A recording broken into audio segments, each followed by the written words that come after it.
What if I told you that the person you are right now is not the person you're meant to become?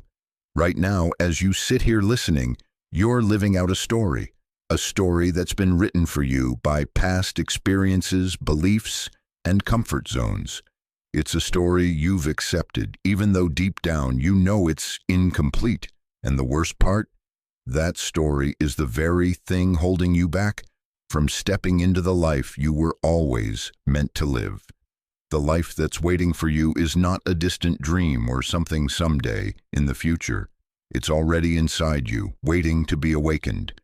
But here's the hard truth. To experience this new life, the old version of yourself must die.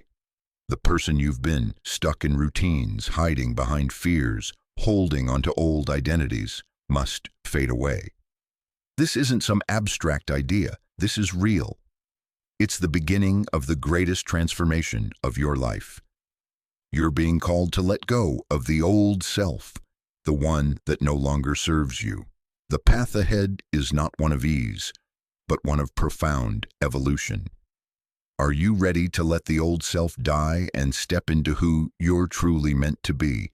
Let's begin this journey because you're already on your way. And once you cross this threshold, there's no going back. Welcome to your awakening. Chapter 1. The old self must die. Let me tell you about someone I once knew. Maybe you'll recognize them.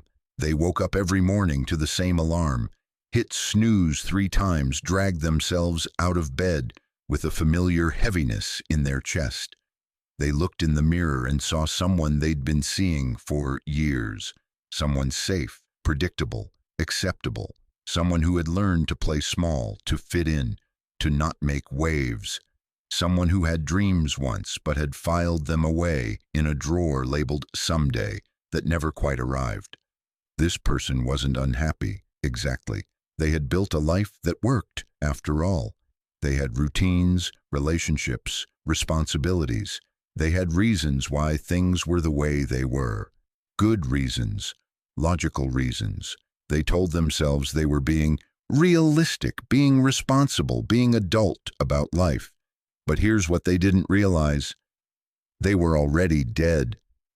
Not physically, of course.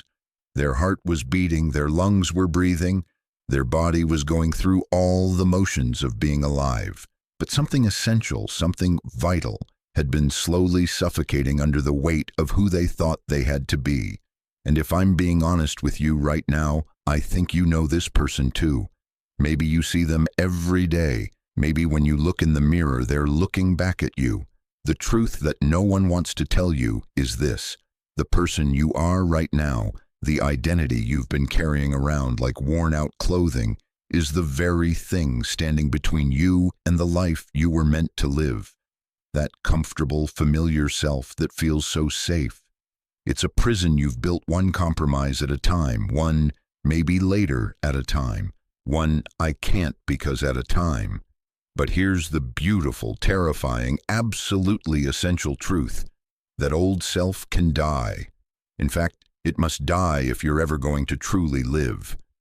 I'm not talking about suicide or self-destruction. I'm talking about something far more profound, a death of the false self, the limited self, the self that was built from other people's expectations, from fear, from the need to be accepted, from trauma you've been carrying like invisible chains. Think about it. A caterpillar doesn't become a butterfly by becoming a better caterpillar. It doesn't take a personal development course called Caterpillar Excellence or read books about the 7 habits of highly effective caterpillars. It undergoes a complete dissolution. Inside that chrysalis, the caterpillar literally liquefies. It breaks down at a cellular level. The old form must be utterly destroyed for the new form to emerge. And that's what's being asked of you right now. You can feel it, can't you? That restlessness, that quiet dissatisfaction that whispers to you in the spaces between your busy days. That sense that you're capable of so much more than you're currently expressing. That's not discontent. That's your soul calling you home to yourself. The old self must die because it's based on lies you've been telling yourself. Lies like, I'm not the kind of person who, or people like me don't, or I could never. These aren't truths. They're stories. Stories you've repeated so many times they've calcified into what you believe is your identity. But identity isn't fixed. It's fluid. It's chosen. And right now, in this very moment, you have the power to choose differently. Here's what I need you to understand. Letting the old self die isn't about rejecting who you've been. It's about honoring who you're becoming. Every version of yourself that has brought you to this moment deserves gratitude. That person survived. That person got you here. That person did their best with the awareness they had. But their job is done now. You've outgrown them the way a child outgrows last year's shoes. And trying to force yourself back into that old identity is not only uncomfortable, it's preventing you from walking into your future. Protocol, the emotional detox. Right now, I want you to do something. Get a piece of paper and write down 3 things. First, write down the version of yourself you've been playing. Give them a name. The people pleaser, the victim, the one who never takes risks, the perfectionist who's never good enough. Name them. See them clearly. Second, write down what this version of you has been protecting you from. What fear has kept this identity in place? Fear of rejection, fear of failure, fear of being seen, fear of not being enough. Third, write a letter to this old self. Thank them for their service. Tell them their mission is complete. Give yourself permission to evolve beyond them. This isn't a metaphor. This isn't symbolic. This is real. You're beginning the process of consciously releasing what no longer serves you. You're making space for what's trying to emerge. Reflection. I want you to sit with this question, not just think about it, but truly feel into it. What parts of your old self are holding you back? Don't rush to answer. Don't look for the right answer. Just notice what comes up. Notice what feels heavy. Notice what makes you uncomfortable. That discomfort, that's the edge of your transformation. The old self is dying, whether you're conscious of it or not. The only question is whether you'll participate in your own rebirth, or whether you'll cling to the corpse of who you used to be, wondering why life feels so heavy, so limited, so small. The truth is, you're not meant for small. You never were. But to claim the bigness of your true self, the old version has to step aside, not with violence, not with shame, but with the gentle, firm acknowledgement that their time has passed. The caterpillar doesn't resist the chrysalis. It surrenders to it. It trusts the dissolution. It knows at some cellular level that death isn't the end. It's the doorway to flight. Are you ready to let go? Because everything you've been searching for is on the other side of that release. Chapter 2. The Awakening Whisper. There's a voice inside you that most people spend their entire lives trying not to hear. It's quiet, so quiet that the noise of daily life drowns it out easily.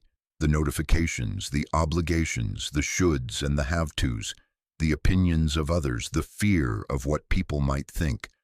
All of it creates a static that covers up this voice like snow covering a path. But it's there. It's always been there. And if you're listening right now, I'm willing to bet you've heard it before. Maybe it came to you in the shower when your mind finally had space to wander. Maybe it found you in that moment between sleep and waking, when your defenses were down and truth could slip through. Maybe it showed up during a crisis when everything you thought was stable crumbled, and in that devastation, you heard something clear and true calling you forward. This is what I call the awakening whisper. It doesn't shout, it doesn't demand, it doesn't argue with your logic or your reasons or your carefully constructed life. It simply persists, quietly, patiently, relentlessly. It says things like, "You're meant for more than this. This isn't all there is. You're playing small. You know what you need to do." Sometimes it comes as a feeling, a deep restlessness, a bone-deep knowing that something needs to change. Sometimes it's a vision of a different version of your life that flashes across your mind and then disappears before you can fully grasp it. Sometimes it's a pull toward something you can't quite name, a magnetic draw toward a life you've never lived but somehow recognize. The awakening whisper is your soul's GPS. It knows where you're supposed to be going. It knows the person you're capable of becoming. It knows the work you're here to do, the love you're here to experience, the life you're here to live. But here's what makes the whisper so easy to ignore. It often points you toward the very thing you're most afraid of. It whispers, "Leave the job that's killing your spirit," and your mind immediately counters with 1,000 logical reasons why you can't. Bills, responsibilities, what people will think, the uncertainty of it all.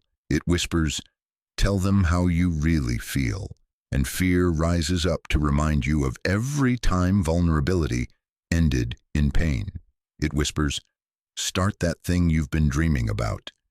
And immediately your inner critic chimes in with all the reasons why you're not qualified, not talented enough, not ready. So you turn up the volume on the external noise.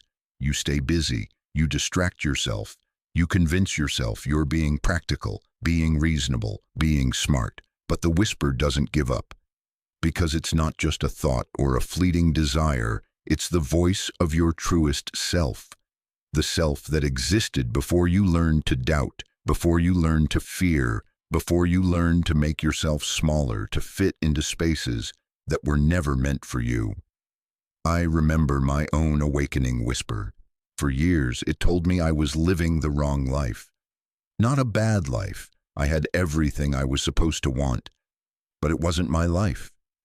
It was a life I had assembled from other people's expectations, from what I thought would keep me safe, from what I thought would make me acceptable. The whisper was patient with me. It would show up at 3 a.m. when I couldn't sleep, asking me if this was really it. It would tap me on the shoulder when I watched someone living authentically, and I'd feel that pang of recognition mixed with longing. It would speak up in moments of success, saying, "This isn't what you really want," even when I was supposedly getting everything I thought I wanted. And then one day, the whisper got louder. Life has a way of doing that when we refuse to listen. It delivered a crisis that cracked open my carefully constructed world. And in that crack, in that devastation, the whisper finally broke through. "It's time. Stop pretending. Stop hiding. Step into who you really are." The awakening whisper often comes bearing two gifts: truth and discomfort. The truth is liberating. Finally, someone is speaking to the real you, not the persona you've been performing. Finally, there's acknowledgement of the hunger you've been feeling, the potential you've been sensing, the life that's been calling to you. But the discomfort is real, too, because listening to the whisper means change. It means uncertainty. It means possibly disappointing people, possibly failing, possibly discovering that the life you've been living isn't aligned with who you truly are. And that's why most people spend their lives drowning out the whisper. They turn up the TV. They stay busy. They numb themselves with substances, with shopping, with social media, with anything that creates enough noise to cover that quiet, persistent voice. But here's what they don't realize. Ignoring the whisper has a cost. Every day you don't listen, a part of you withers. Every moment you choose comfort over calling, you lose a little more connection to your aliveness. Every time you silence that voice, you reinforce the prison you've built around your potential. The whisper isn't trying to make your life harder. It's trying to make your life yours. Protocol, meditation to connect with your inner voice. I want you to find a quiet space. Turn off your phone. Sit comfortably. Close your eyes. Take 3 deep breaths. With each exhale, let your shoulders drop. Let your jaw soften. Let yourself arrive fully in this moment. Now, I want you to ask yourself this question. What have I been avoiding hearing? Don't force an answer. Don't search for one. Just ask the question and then listen. Really listen. Not with your thinking mind, but with your heart, with your gut, with that deeper knowing. You might not hear words. You might feel a sensation in your body. You might see an image. You might just sense a direction, a pull. Whatever comes, receive it without judgment. This is your awakening whisper, finding its way to the surface. Stay in this listening space for at least 10 minutes. Let yourself be surprised by what emerges. Reflection. When did you last hear that whisper calling you to more? Think back. Was it recently? Was it years ago, before life got so loud? Was it in a moment of crisis or in a moment of stillness? And more importantly, what did it tell you? What has it been trying to say? The whisper is still there, right now. It never left. It's been waiting for you to get quiet enough, brave enough, ready enough to truly hear it. Your awakening isn't something that happens to you. It's something you choose to hear, to honor, to follow. The whisper knows the way. The only question is, are you finally ready to listen? Chapter 3. The choice to step in or stay behind. You're standing at a threshold. You can feel it, can't you? That sense of being between worlds. Behind you is everything familiar, the life you know, the patterns you've mastered, the identity you've been performing. Ahead of you is territory you've never walked before, a version of yourself you've only glimpsed in moments of courage and clarity. This is the moment of choice, the pivotal moment where everything hangs in the balance. And I need you to understand something. This moment is not a one-time thing. You'll face this threshold again and again and again throughout your life. Every time growth calls, every time your soul outgrows your current container, every time the old self bumps up against the edges of what's possible and the new self whispers, "There's more." But right now, in this moment, this particular threshold is asking you to decide, will you step forward into the unknown? Or will you step back into the known? Let me paint you a picture of what this moment feels like. You're on the edge of a cliff, not a literal one, though it might feel that way in your body. The edge of everything that's kept you safe. Below you isn't a fall to your death, but a fall into your life, your real life, the one you've been postponing, preparing for, making excuses about. Your heart is pounding. Your palms might be sweating. Every fiber of your being that's been trained to keep you safe is screaming at you to step back. Too risky, it says. Too uncertain. What if you fail? What if you look foolish? What if you lose everything? And those fears, they're not irrational. They're based on real things. Stepping into the unknown does carry risk. You might fail. You might struggle. You might lose things, relationships, security, the approval of people who preferred the old you. But here's what your fear won't tell you. Staying where you are also carries a cost.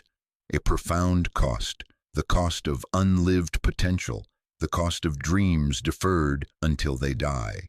The cost of looking back at your life someday and wondering, what if I had been brave enough to try?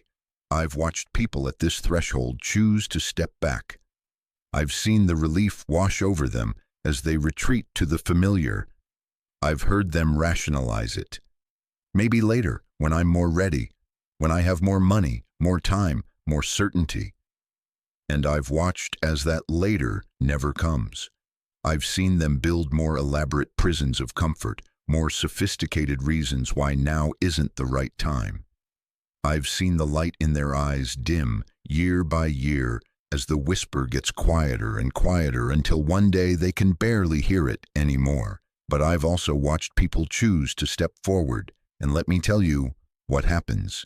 At first, there's terror, pure, undiluted fear, the kind that makes your legs shake and your voice tremble, the kind that makes you question everything.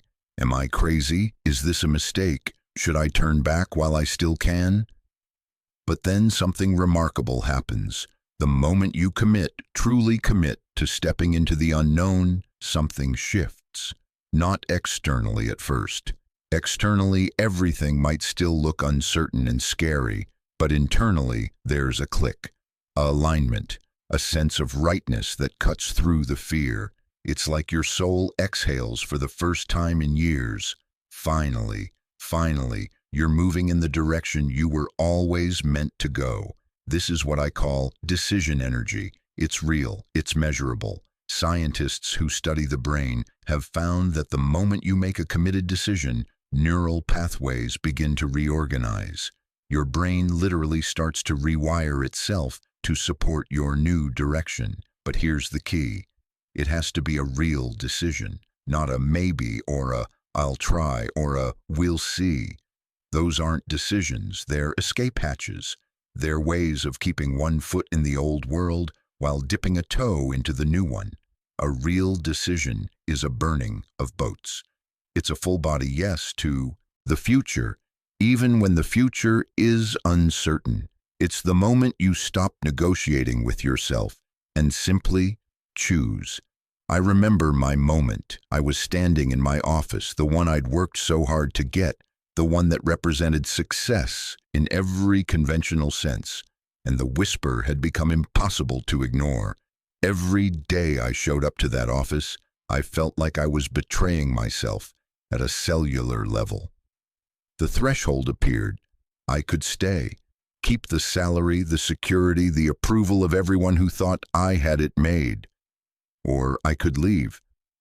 Walk away from everything I'd built toward a vision I couldn't even fully articulate yet. I stood at that threshold for weeks, back and forth. The fear was enormous. But you know what was more enormous?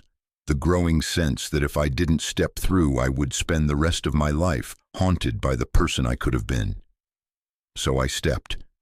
And I won't lie to you, it was terrifying. There were moments I wanted to run back to the familiar, moments I questioned everything, moments I failed spectacularly, but there were also moments of aliveness I had never experienced before, moments where I felt so connected to my purpose, so aligned with my truth, that all the fear and struggle seemed worth it. Moments where I looked in the mirror and recognized the person looking back. That's what stepping through the threshold gives you. Yourself. Your real self. Not the safe version. Not the acceptable version. The true version. Protocol. Activating decision energy. Right now, I want you to identify one threshold you're standing at. One place where you're being called to step forward, but fear is holding you back. It doesn't have to be huge. In fact, starting with something smaller can help you build your stepping through muscle. Now, I want you to do something physical. Stand up. Yes, actually stand up. Find a space where you can take a few steps. Imagine a line on the ground. Behind the line is your current reality. Beyond the line is the new reality you're being called toward. Stand behind the line. Feel the weight of staying where you are. Feel all the reasons, all the fears, all the what-ifs. Now, when you're ready, and only when you're truly ready, step across the line. As you do, say out loud, I choose whatever you're stepping toward. I choose this with my whole being. Notice what happens in your body. That's decision energy. That's the neural pathways beginning to reorganize. That's your system recognizing that you've committed. Reflection. Are you ready to leave the past behind? Not theoretically, not someday, not when conditions are perfect, right now, in this moment. Are you ready? Chapter 6. Facing the Shadow. There's a part of you that you've been running from your entire life. It's not the parts you show the world, the competent version, the kind version, the together version. It's not even the parts you privately acknowledge, your quirks, your mistakes, your struggles. I'm talking about the shadow, the parts of yourself you've buried so deep you've almost forgotten they exist, the rage you've never allowed yourself to express, the neediness you've deemed shameful, the jealousy, the pettiness, the darkness that you're convinced makes you a bad person. These parts haven't gone anywhere. You can't bury them and expect them to disappear. Instead, they've been living in the basement of your psyche, growing stronger in the dark, influencing your behavior in ways you don't consciously recognize. Your shadow is why you sabotage yourself right when things are going well. It's why you push people away when they get too close. It's why you repeat patterns you swore you'd never repeat. It's why sometimes you do things and then think, why did I do that? That's not who I am. But here's the truth. It is who you are. Or at least, it's part of who you are. And until you're willing to face it, acknowledge it, integrate it, it will control you from the shadows. Let me tell you about someone who had to face their shadow. On the surface, she had it all together. Successful career, beautiful family. Everyone thought she was the epitome of grace and control. But inside there was a rage she'd been suppressing since childhood. A fury at all the times she'd been forced to be small, to be quiet, to be accommodating when she wanted to scream. She'd learned early that anger wasn't acceptable. Good girls don't get angry. So she buried it, smiled when she wanted to yell, agreed when she wanted to object, swallowed her voice again and again until she could barely remember what her authentic anger felt like. But the rage didn't disappear. It leaked out sideways in passive-aggressive comments, in tension headaches, in sudden explosions over small things that seemed disproportionate, in a vague, constant anxiety that she couldn't quite name. Until one day, in therapy, she finally let herself feel it. Really feel it, and it was terrifying. She was terrified of what it meant about her, that she could feel such intensity, such darkness. She was convinced that if she let this rage out, she would destroy everything. But here's what actually happened. When she finally acknowledged it, when she finally let herself feel it in a safe container, something unexpected occurred. The rage didn't destroy her. It empowered her. Because underneath that rage was something vital, her boundaries, her self-respect, her refusal to be diminished. All the things she'd been suppressing along with the anger. When she integrated her shadow, when she stopped denying that this angry part of her existed, she didn't become a rage monster. She became whole. She became someone who could say no without guilt. Someone who could stand up for herself.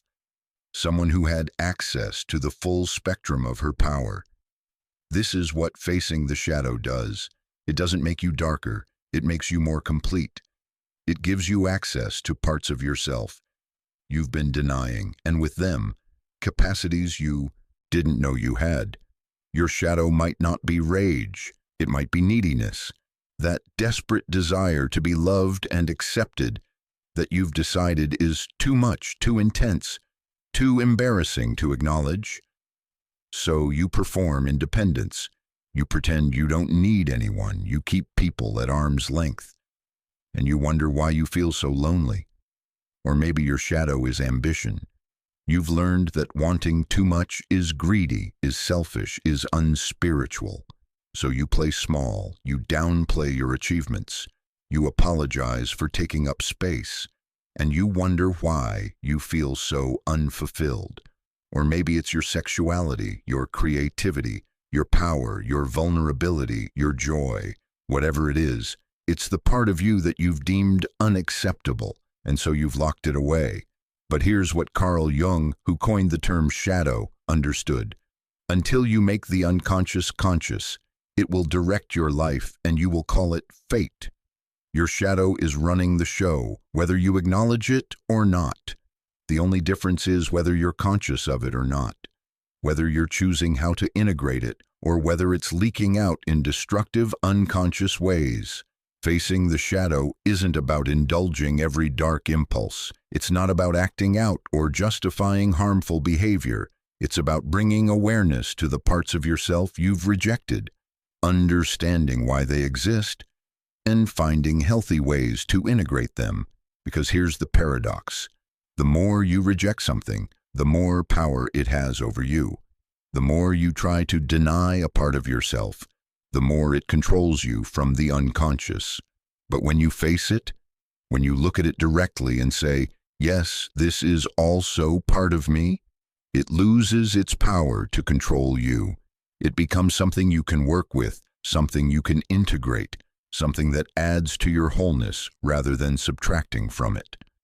I had to face my own shadow, the part of me that wanted recognition, that craved validation, that needed to be seen as special. I judged this part as egoic, as unenlightened, as something to transcend, so I buried it. I told myself I was serving, I was being humble, I was being spiritual, but really I was in denial, and that shadow need for recognition was running my life in unconscious ways, choosing projects based on how impressive they'd look, resenting people who got attention I wanted, feeling secretly superior while performing humility. When I finally faced it, when I admitted, yes, I want to be recognized, yes, I want my work to matter, yes, I want to be seen, it was both humbling and liberating. Humbling because I had to admit I wasn't as evolved as I'd thought. Liberating because I could finally be honest about my motivations and choose how to channel them. That shadow part didn't go away, but it stopped controlling me. I could acknowledge what I wanted and pursue it openly without the toxic mix of denial and secret hunger. Protocol: confronting your shadow. This is going to be uncomfortable. That's the point. If it were comfortable, you would have done it already. Get a journal or a piece of paper. Make sure you have privacy. This is not for anyone else's eyes. Now I want you to complete these sentences with brutal honesty. The part of me I'm most ashamed of is, if people really knew me, they would judge me for. The feelings I never allow myself to feel fully are. The desires I've deemed unacceptable are. The part of myself I've been most afraid to acknowledge is. Don't censor. Don't make it pretty. Let the truth come out, even if it's ugly, especially if it's ugly. Then I want you to read what you wrote and say this. This is also part of me, and I'm willing to understand why. Not condone, not justify, not act out, just understand, just acknowledge. This is the first step in shadow work. It's not the end of the process. Integration takes time, but it's the essential beginning, seeing what you've been refusing to see. Reflection: what aspects of yourself have you been hiding from? Not just from others, from yourself. What parts have you shoved so far down that you've almost convinced yourself they don't exist? And more importantly, what is it costing you to keep them hidden? Because I promise you, maintaining the shadow takes enormous energy. Energy that could be used for creation, for connection, for growth. Energy that's instead being spent on suppression, on pretense, on keeping up a facade of acceptability. Your shadow holds keys to your wholeness. The very things you've rejected about yourself often contain the seeds of your greatest gifts. That rage, it might contain your boundaries and your power. That neediness, it might contain your capacity for deep connection and love. That ambition, it might contain your purpose and your contribution. You don't have to keep hiding. You don't have to keep pretending you're only made of light. Real transformation requires facing the darkness too, not dwelling in it, not identifying with it, but acknowledging it, understanding it, integrating it. This is how you become whole. This is how you become free. The shadow isn't your enemy. It's the disowned parts of yourself waiting to come home. Are you brave enough to let them?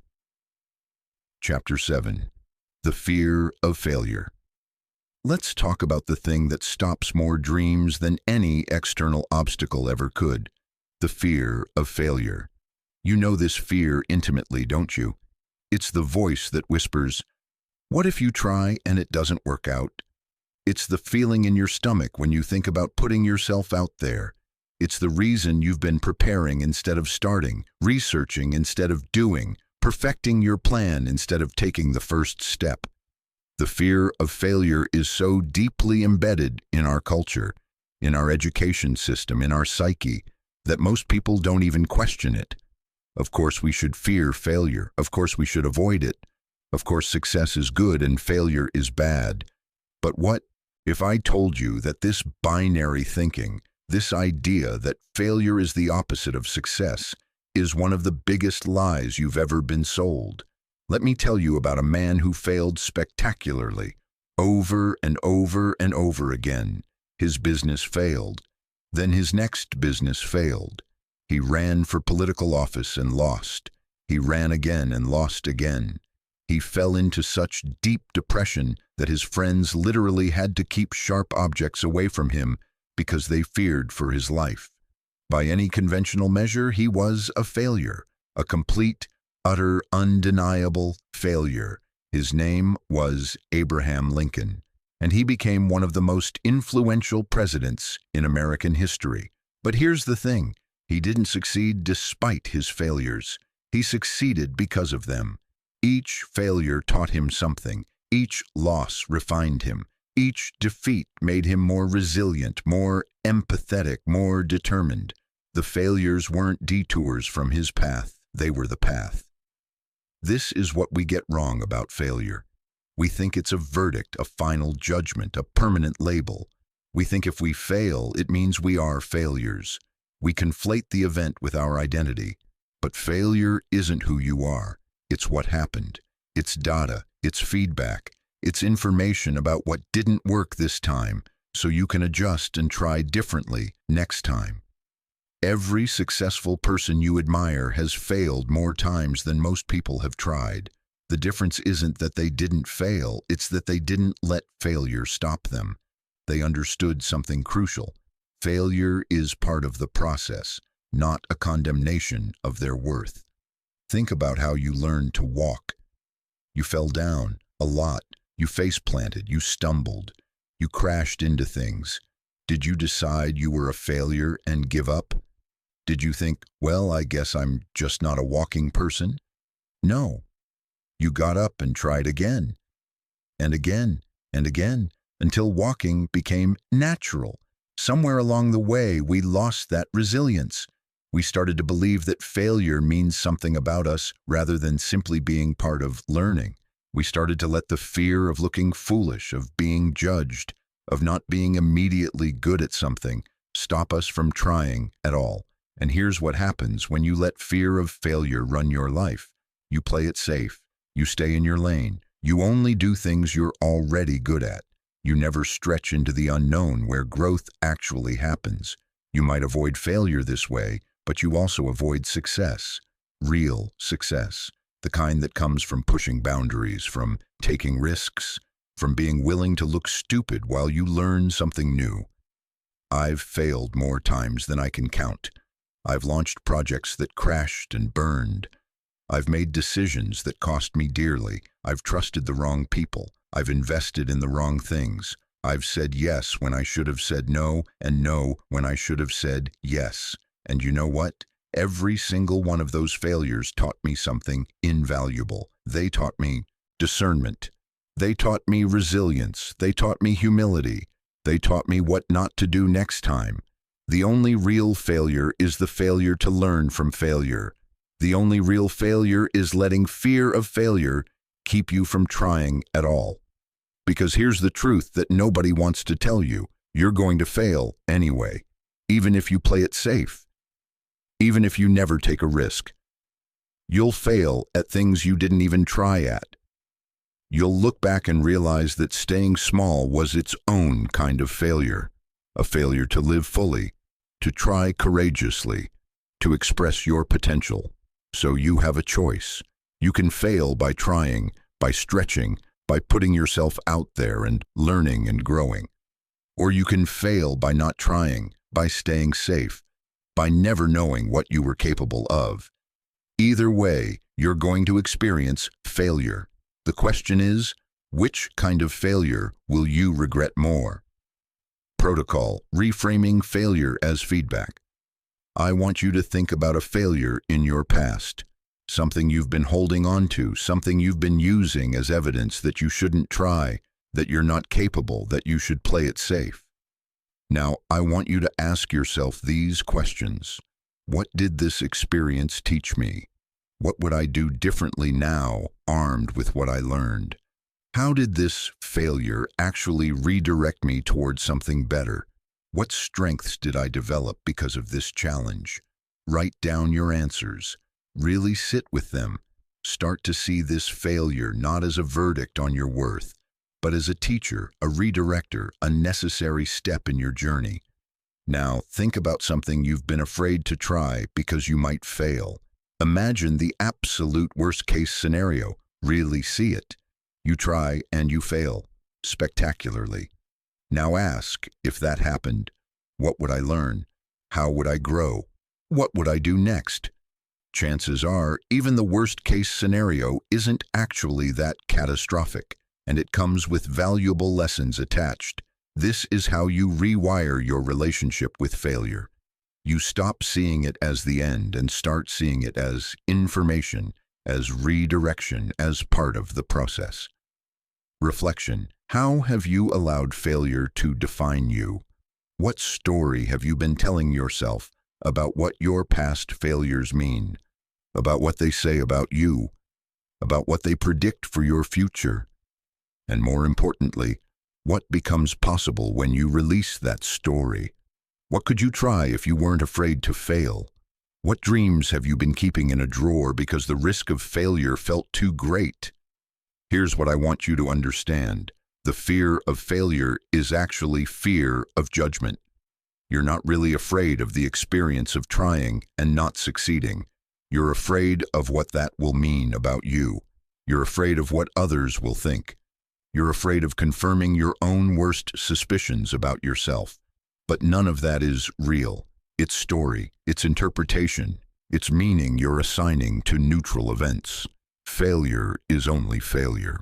If you stop there, if you try, learn, adjust, and try again, then it wasn't failure. It was research. It was experimentation. It was the scientific method applied to your life. The most successful people aren't the ones who never fail. They're the ones who fail forward, who extract the lesson, make the adjustment, and keep moving. You're going to fail at some things.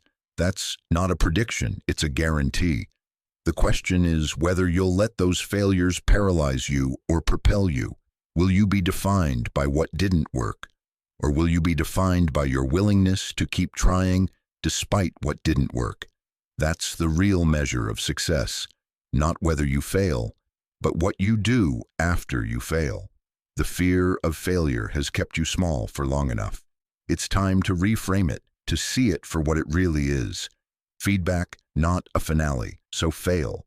Fail boldly, fail courageously, fail forward, because on the other side of that fear is everything you've been waiting for. Chapter 8. Doubt and the Inner Critic. There's a voice in your head that's been narrating your life for as long as you can remember. It comments on everything you do. It judges every choice you make. It predicts every outcome. It compares you to everyone around you and always finds you lacking. You're not good enough. Who do you think you are? They're going to find out you're a fraud. You should have done better. You'll never be as successful, talented, attractive, worthy as them. This voice sounds like truth. It feels like truth. It presents itself as reality, as protective wisdom, as the voice of reason keeping you grounded. But it's not truth, it's your inner critic, and it's been running your life from the shadows, sabotaging your dreams, killing your confidence, keeping you playing small. The inner critic is sneaky. It disguises itself as helpful. It tells you it's just trying to protect you from disappointment, from rejection, from failure. It says it's keeping your expectations realistic so you won't get hurt. But protection and limitation aren't the same thing. And the inner critic has long since crossed the line from protective to destructive. Let me tell you about someone who learned to recognize this voice. She was talented, genuinely talented, but you'd never know it from how she talked about herself. Every accomplishment was dismissed. Every success was attributed to luck or timing or other people. Every compliment was deflected with a self-deprecating joke. Inside her head, the critic was relentless. "It's not that good. Anyone could have done that. You just got lucky. If they really knew you, they'd see you're nothing special." She thought this voice was keeping her humble. She thought it was preventing her from becoming arrogant or complacent. She thought it was the truth. But then she started paying attention to how this voice made her feel: anxious, small, exhausted, afraid to try new things, afraid to put herself out there, afraid to claim her own power. And she started asking herself, would I let anyone else talk to me the way I talk to myself? The answer was a resounding no. If a friend spoke to her the way her inner critic did, she'd have ended that friendship years ago. If a partner treated her with that level of contempt, she'd have left immediately. If a boss constantly belittled her accomplishments, she'd have reported them. But because the voice was in her own head, she'd given it authority. She'd assumed it must be true because it was her own thoughts. Here's what she came to understand. The inner critic isn't your voice. It's a collection of voices from your past. Critical parents, cruel kids, demanding teachers, harsh societal messages that have become internalized. It's the voice of every time someone made you feel less than, every time you were criticized, rejected, or shamed. All of that got wired into your neural pathways and now plays on repeat. The inner critic isn't trying to help you. It's trying to keep you safe by keeping you small. It operates on the logic that if you never try, you can never fail. If you never stand out, you can never be criticized. If you never claim your power, you can never be knocked down. But that's not safety, that's a prison. And the first step to freedom is recognizing that this voice isn't truth. It's programming, and programming can be reprogrammed. I've battled my own inner critic for years. Even now, even after all the work I've done, it still shows up. But I've learned to recognize it. I've learned to hear it start its familiar refrain. Who do you think you are? You're not qualified. Someone else could do this better. And instead of believing it, I can observe it. There's the critic again. Thanks for sharing, but I'm going to make my own assessment. This shift from believing the critic to observing the critic changes everything. When you believe it, you're at its mercy. When you observe it, you have choice. The goal isn't to eliminate the inner critic entirely. It's part of your psychological landscape, but you can change your relationship with it. You can stop giving it the driver's seat and relegate it to the back seat where it belongs. Here's what you need to understand. The inner critic is often loudest when you're on the verge of growth, when you're about to do something meaningful, something that stretches you, something that matters. That's when it cranks up the volume. It's not because you're on the wrong path. It's because you're on the right one, and the critic is desperately trying to keep you in your comfort zone. So when that voice gets loud, when it tells you all the reasons why you can't, why you shouldn't, why you're not enough, consider the possibility that it's actually confirmation you're heading in the right direction. Protocol: arguing with the inner critic. This might feel strange at first, but I want you to have an actual argument with your inner critic. First, write down what it's been telling you lately. Really let it speak. Get all those cruel, limiting beliefs down on paper. Now I want you to respond to each statement as if you were defending your best friend from a bully. Inner critic says, "You're not talented enough." You respond, "That's not true. And here's the evidence that contradicts it." Inner critic says, "You're going to fail." You respond, "Maybe, but that's not a reason not to try. Failure is part of learning." Inner critic says, "People will judge you." You respond, "Some might, but the people who matter won't, and their judgment isn't more important than my growth." Build your case. Use evidence. Be fierce in your own defense. Then I want you to create affirmations, not generic ones, but specific counters to your critic's favorite attacks. If your critic says you're not smart enough, your affirmation becomes, I am intelligent and capable of learning anything I need to learn. If your critic says you're unlovable, your affirmation becomes, I am worthy of love exactly as I am. Say these affirmations daily, not because they'll magically transform you, but because they create new neural pathways. They give your brain an alternative to the critic's script. Reflection. When was the last time you silenced the critic inside your head? Or have you been letting it run unchecked, accepting its judgments as truth, letting it dictate what you try and what you avoid? What would be different in your life if you stopped believing everything that voice tells you? What would you attempt if the critic didn't have a vote? Here's the truth. You've been carrying around a bully in your head, and you've been giving it authority it doesn't deserve. You've been letting it speak for reality when it's actually speaking from fear, from old wounds, from outdated programming designed to keep a younger version of you safe. But you're not that younger version anymore. You're stronger now, more capable, more resilient. You don't need that level of harsh internal policing. What you need is a voice that champions you, a voice that believes in your potential, a voice that sees your efforts, your growth, your courage, and says, I'm proud of you. You're doing great. Keep going. You can be that voice for yourself. The inner critic has had the microphone for long enough. It's time to take it back. You don't have to believe every thought you think. You don't have to accept every judgment your mind makes. You can question it, challenge it, replace it with something truer and kinder. This isn't about delusional positive thinking. It's about balanced, accurate thinking. It's about treating yourself with the same compassion you would offer someone you love. The inner critic will probably never go away completely, but it can become background noise instead of the dominant voice. It can become an occasional annoyance instead of a constant presence. And in that space where the critic used to reign, you can cultivate a new voice, a voice of encouragement, of possibility, of truth. Start today. Start now. When you hear that critical voice, pause. Ask yourself, is this true? Is this helpful? Would I say this to someone I care about?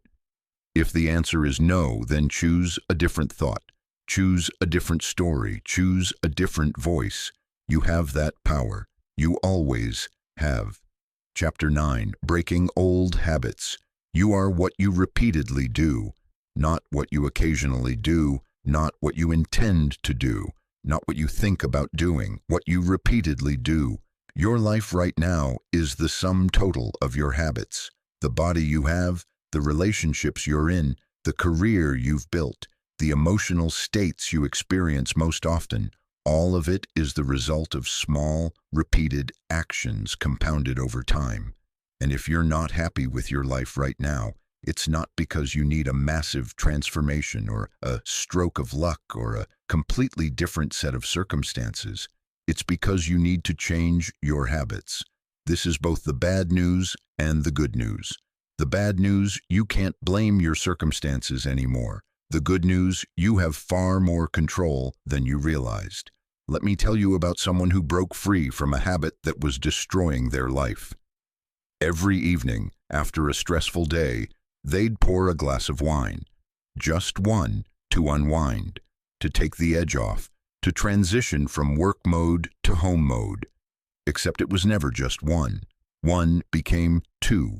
Two became three. Before they knew it, they were drinking an entire bottle most nights, waking up foggy, ashamed, swearing they'd do better, and then repeating the cycle the next evening. The habit had started innocently enough. A way to relax, a cultural norm, something everyone did.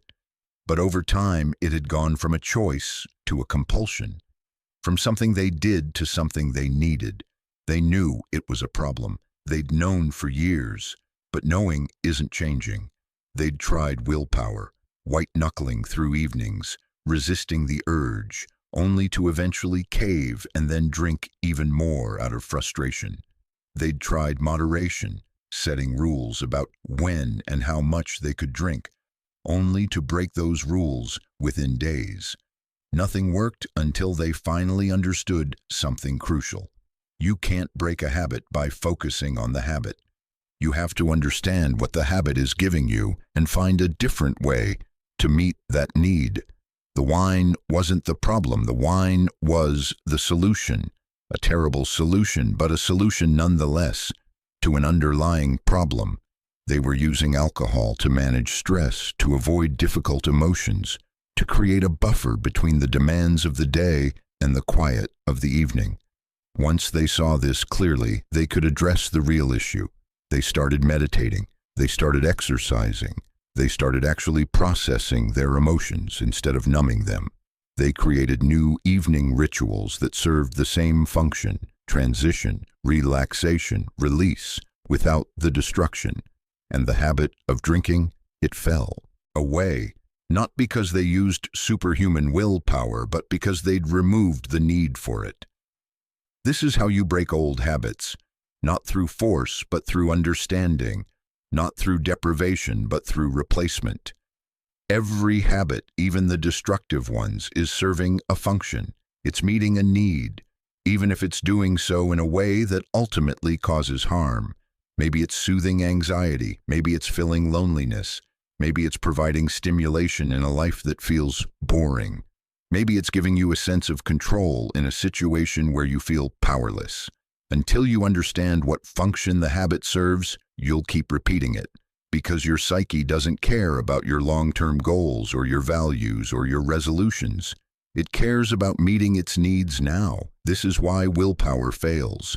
You're trying to force yourself to stop doing something without addressing why you're doing it in the first place. It's like trying to stop eating when you're hungry. You might resist for a while, but eventually hunger wins. But when you meet the need in a different way, when you find a healthier habit that serves the same function, then the old habit loses its grip. It's no longer necessary. I had a habit of compulsively checking my phone. Every free moment, waiting in line, sitting at a stoplight, even mid-conversation, I'd reach for my phone. I told myself it was about staying connected, staying informed, but really it was about avoiding discomfort. Any moment of boredom, any space of silence, any flash of anxiety, I'd fill it with the distraction of scrolling. I tried deleting apps. I tried leaving my phone in another room. I tried willpower. None of it lasted. What finally worked was understanding that the phone was helping me avoid being present with myself. It was a buffer against discomfort, against my own thoughts, against stillness. Once I saw that, I could address it differently. I started meditation practice, actually learning to be with discomfort instead of immediately escaping it.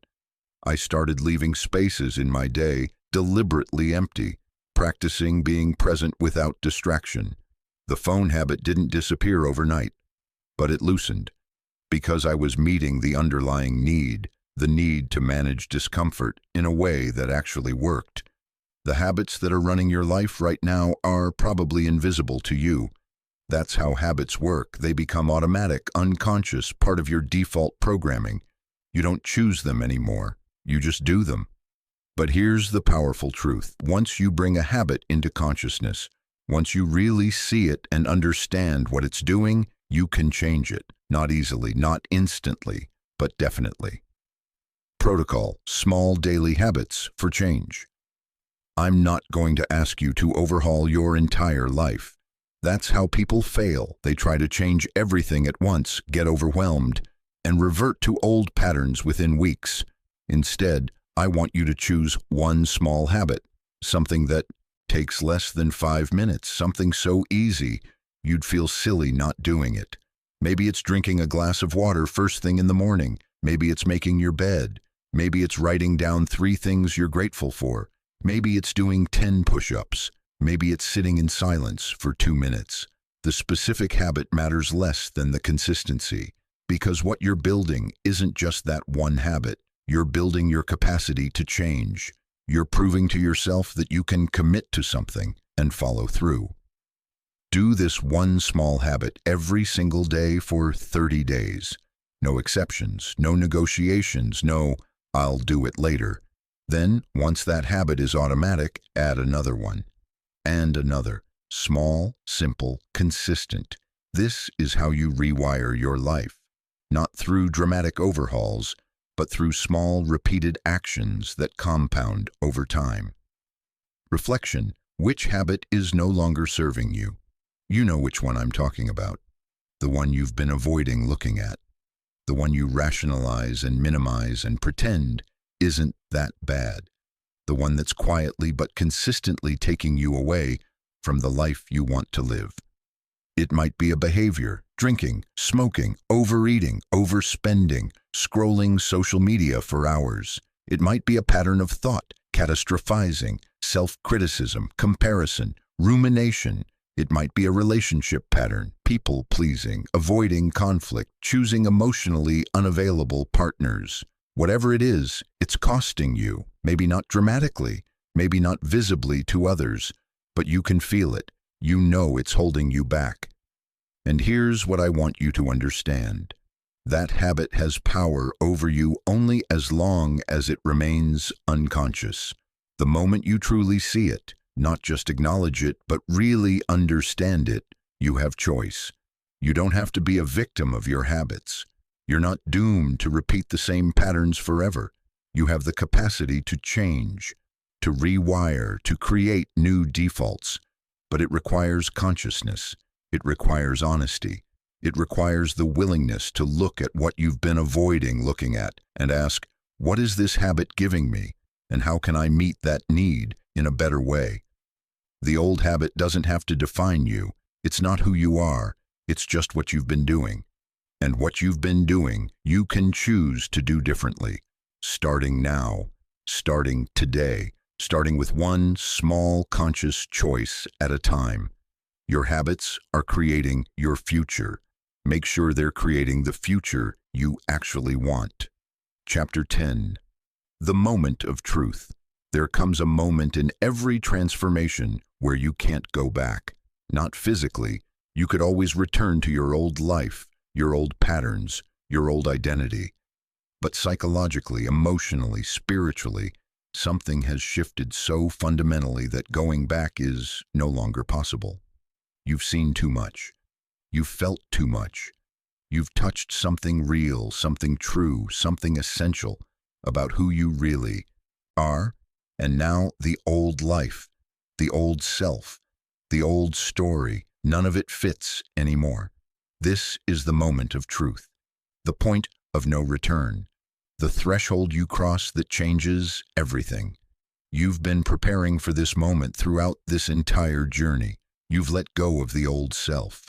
You've listened to the whisper. You've made the choice to step forward. You've shifted your perception. You've broken free from comfort. You've faced your shadow. You've reframed failure. You've silenced the critic. You've changed your habits. All of it has been leading here, to this moment, to this choice, to this declaration. Because transformation isn't complete until you claim it, until you speak it into existence, until you stand in front of the universe, and more importantly, in front of yourself, and say, this is who I am now. This is who I'm becoming. I'm not going back. Let me tell you about the moment someone I know crossed this threshold. They'd been in transition for months, leaving an old career, an old relationship, an old version of themselves. It had been messy, uncertain, terrifying. There were days they wanted to run back to the familiar, back to what was safe, back to who they used to be.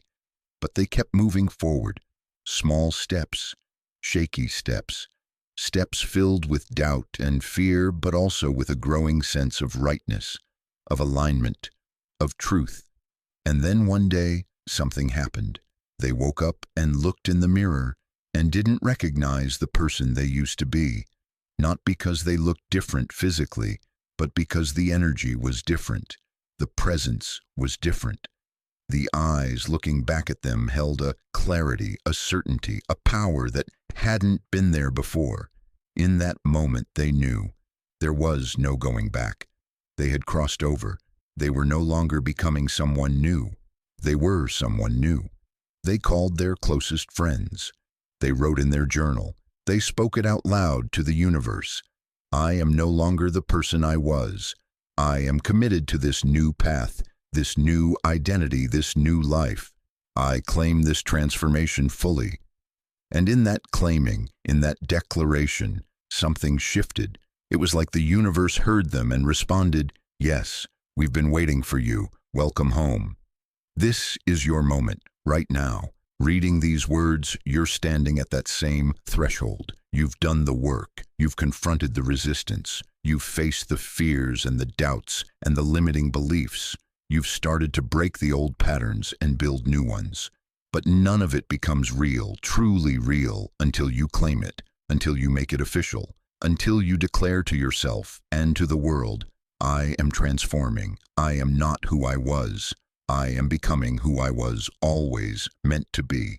This isn't a metaphor. This isn't symbolic. This is the most real thing you can do, to consciously, deliberately step into a new identity and refuse to go back to the old one. The old self is dead. You've been mourning it, and that's appropriate, but the mourning is over. Now comes the claiming. Now comes the birth of the new. And just like a physical birth, this requires a moment of intensity, a moment of pushing through, a moment of irreversible commitment. You can't be half transformed. You can't be sort of awakened. You can't be maybe living your new life. You either are or you aren't. You either step fully through the doorway or you don't. And I'm here to tell you, you're ready. You might not feel ready. You might still have doubts, still have fears, still have questions.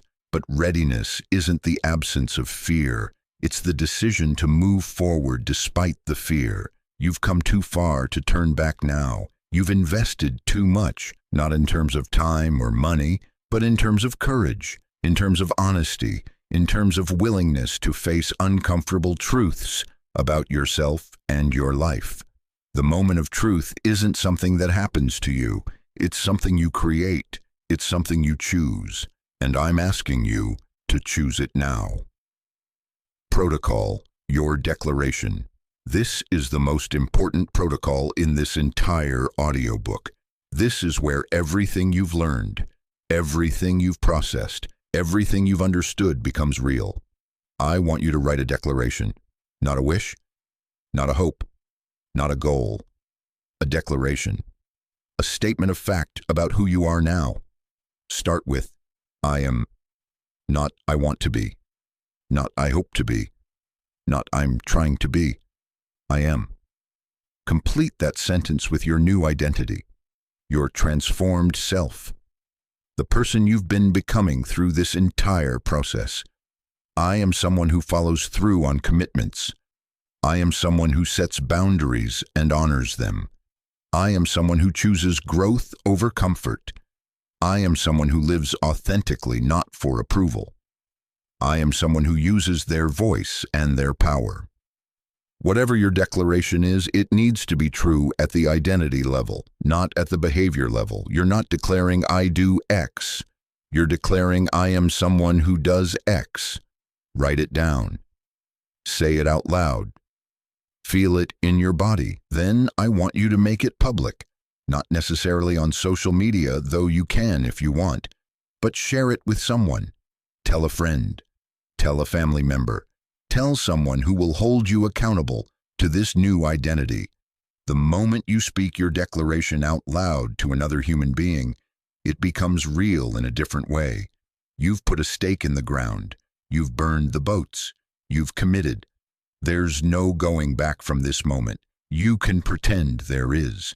You can tell yourself you're still figuring things out, still testing the waters, still keeping your options open. But the truth is, you've already changed. You already know too much to unknow it.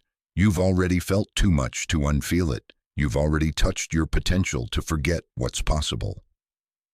Reflection. Are you ready to leave your old self behind for good? Not as a question mark, as a period, as a declaration, as a commitment. Because here's what I need you to understand. This isn't about being perfect. This isn't about never struggling or never doubting or never having moments where you slip back into old patterns. Transformation isn't a straight line. It's not a one-time event. It's a series of choices made again and again to return to who you're becoming, even when you've momentarily forgotten. But there's a difference between momentarily forgetting and actually going back. There's a difference between a temporary lapse and a permanent retreat. When you cross this threshold, when you make this declaration, you're not promising perfection. You're promising commitment. You're promising that even when you stumble, you'll return to this new path. You're promising that the old life is no longer an option, no longer a backup plan, no longer a place you can retreat to. This is your moment of truth, your point of no return, your declaration of a new identity. The old self served their purpose. They got you here, but their job is done. The new self is waiting. They've always been there, really, beneath the conditioning and the fear and the limiting beliefs. They're not someone you're creating. They're someone you're uncovering, someone you're becoming, someone you're finally allowing yourself to be. And they're ready to step fully into this life, ready to claim their power, ready to live with purpose and presence and authenticity. Are you ready to let them? Say it out loud right now. I am ready. I am transforming. I am not who I was. I will not go back. Say it until you feel it. Say it until you believe it. Say it until it becomes the truest thing you know. This is your moment. This is your choice. This is your life. Claim it. Chapter 11. Activation of inner power. Something has changed inside you. Can you feel it? It's subtle at first, like the first light of dawn touching the horizon. But it's there, undeniable, real. You've crossed the threshold. You've made the declaration. You've committed to the transformation. And now something ancient and powerful within you is beginning to wake up. This is your inner power, and it's been waiting for this moment your entire life. Most people go their whole lives without ever touching this power. They sense it sometimes, in moments of crisis when they surprise themselves with their strength, in moments of flow when everything clicks, in moments of courage when they do something they never thought possible. But they treat these moments as flukes, as exceptions, as temporary states that come and go randomly. They don't realize that this power isn't occasional, it's constant. It's not something that visits you.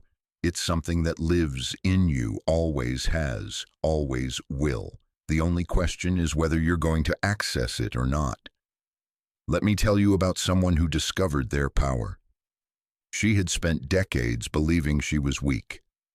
Not physically, though she believed that too, but fundamentally at a core level, she believed she was someone things happened to, someone who had to accept whatever life dealt her, someone who survived but never thrived. She had evidence to support this belief: difficult childhood, failed relationships, financial struggles, health challenges, a long list of circumstances that seemed to confirm, see, I'm powerless, I'm a victim of life. But then something shifted. In a moment of absolute desperation, with nowhere left to retreat to, something inside her roared. Not literally, though she did scream, but something primal, something fierce, something that had been dormant for decades suddenly activated. And in that activation, she felt something she'd never felt before: her own power. Not power over others, not power to control or dominate or force, but power, the capacity to effect change, to shape her reality, to determine her direction regardless of circumstances. She made a decision in that moment that changed everything. She decided she was done being powerless, done being a victim, done waiting for life to happen to her. And from that decision, from that activation, everything began to shift. Not magically, not overnight, but unmistakably. She started making different choices, taking different actions, showing up differently in the world, and the world, in turn, responded differently to her. Within a year, she had left the toxic relationship. Within 2 years, she had started a business. Within 5 years, she was unrecognizable. Not because she looked different, but because she carried herself with a power that hadn't been there before. people could feel it. That's the thing about activated power. It's palpable. It changes the energy you bring into a room. It changes how people respond to you, not because you're trying to impress or intimidate, but because you're finally taking up the space you were always meant to occupy. This is what's available to you right now, this power, this capacity, this force. You've already begun to feel it, haven't you? In the choices you've been making, in the way you've been showing up, in the moments where you've surprised yourself with your courage, your clarity, your strength. That's not a fluke. That's not temporary. That's you finally accessing what's been there all along. Your inner power isn't something you need to create or earn or deserve. It's something you need to claim, to activate, to unleash. And the activation happens not through thinking about it, but through embodying it, through moving your body differently, through speaking differently, through carrying yourself as someone who knows their power. Because here's the secret: your body and mind are connected in ways that Western culture has forgotten. When you change how you hold your body, you change how you feel. When you change how you feel, you change what you believe is possible. When you change what you believe is possible, you change what you actually do. This isn't woo-woo spirituality. This is neuroscience. This is how your nervous system works. Change the physical state, and the mental and emotional states follow. I spent years trying to access my power through my mind alone. Affirmations, visualization, positive thinking, they helped, but something was missing. The power felt theoretical, conceptual, like something I understood intellectually but couldn't quite embody. Then I discovered the physical practice: movement, breath, posture, using my body to activate the state I wanted to experience. Stand up right now. Actually, stand up. Plant your feet firmly on the ground, shoulder width apart. Feel the connection between your feet and the earth. Straighten your spine, roll your shoulders back, lift your chin, take up space. Notice what happens. Your physiology changes, your breath deepens. Something in you shifts from contracted to expansive. This is the beginning of activation. This is you training your nervous system to recognize and embody power. Now add breath. Deep, full breaths from your belly. In for 4 counts. Hold for 4. Out for 4. With each breath, imagine you're drawing power up from the earth, through your feet, filling your entire body. Feel it. This isn't imagination. This is actually changing your biochemistry. You're shifting from a stress state to a power state, from sympathetic nervous system activation to a grounded, centered, powerful presence. This is your birthright. This power, this capacity, this force. You are not weak. You never were. You were just taught to believe you were.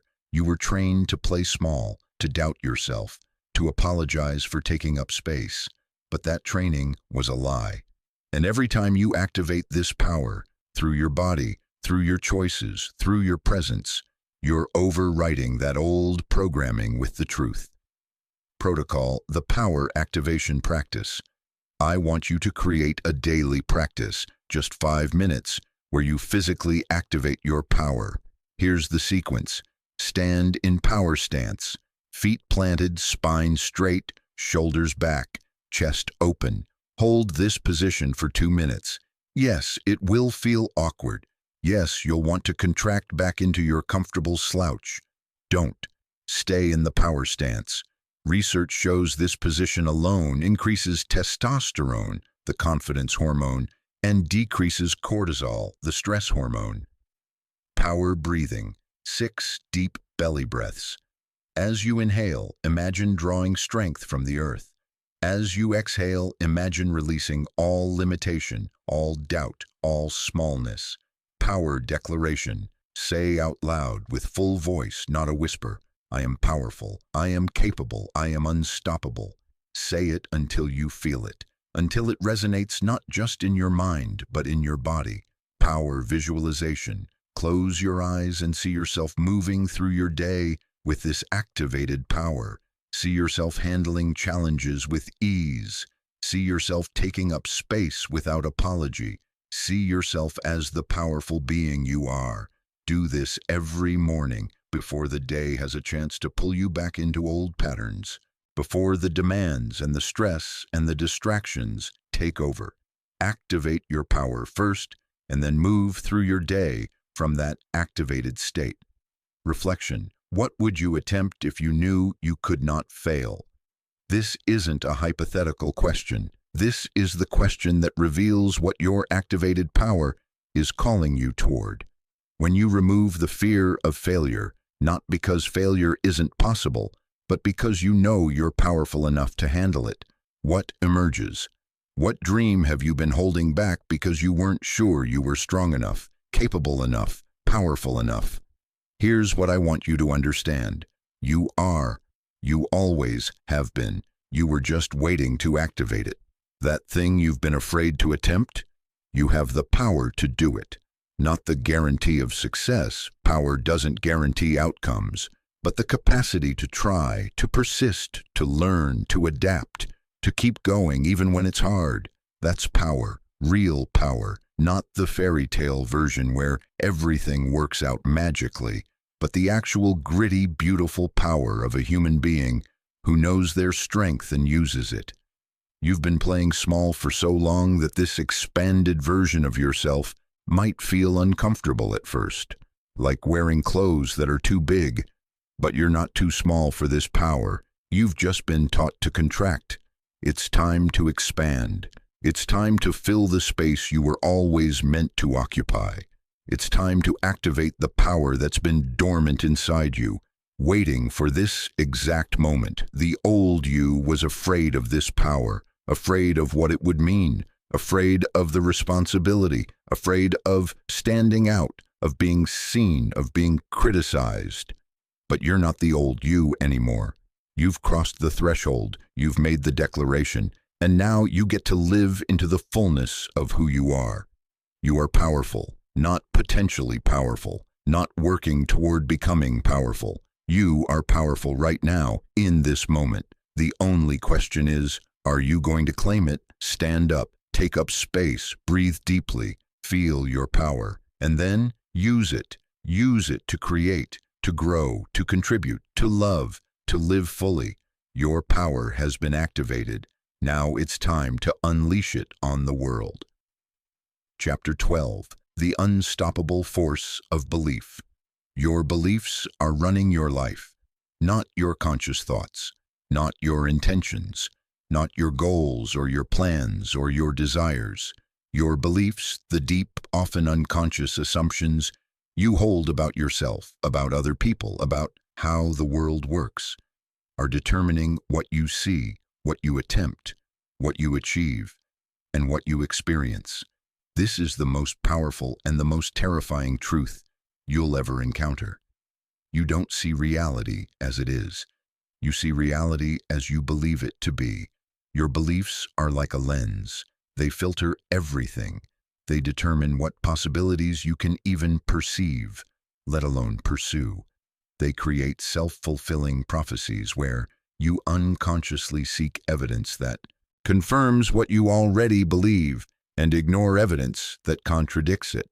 And here's the extraordinary thing. Your beliefs are not facts. They feel like facts. They feel like truth, but they're just stories.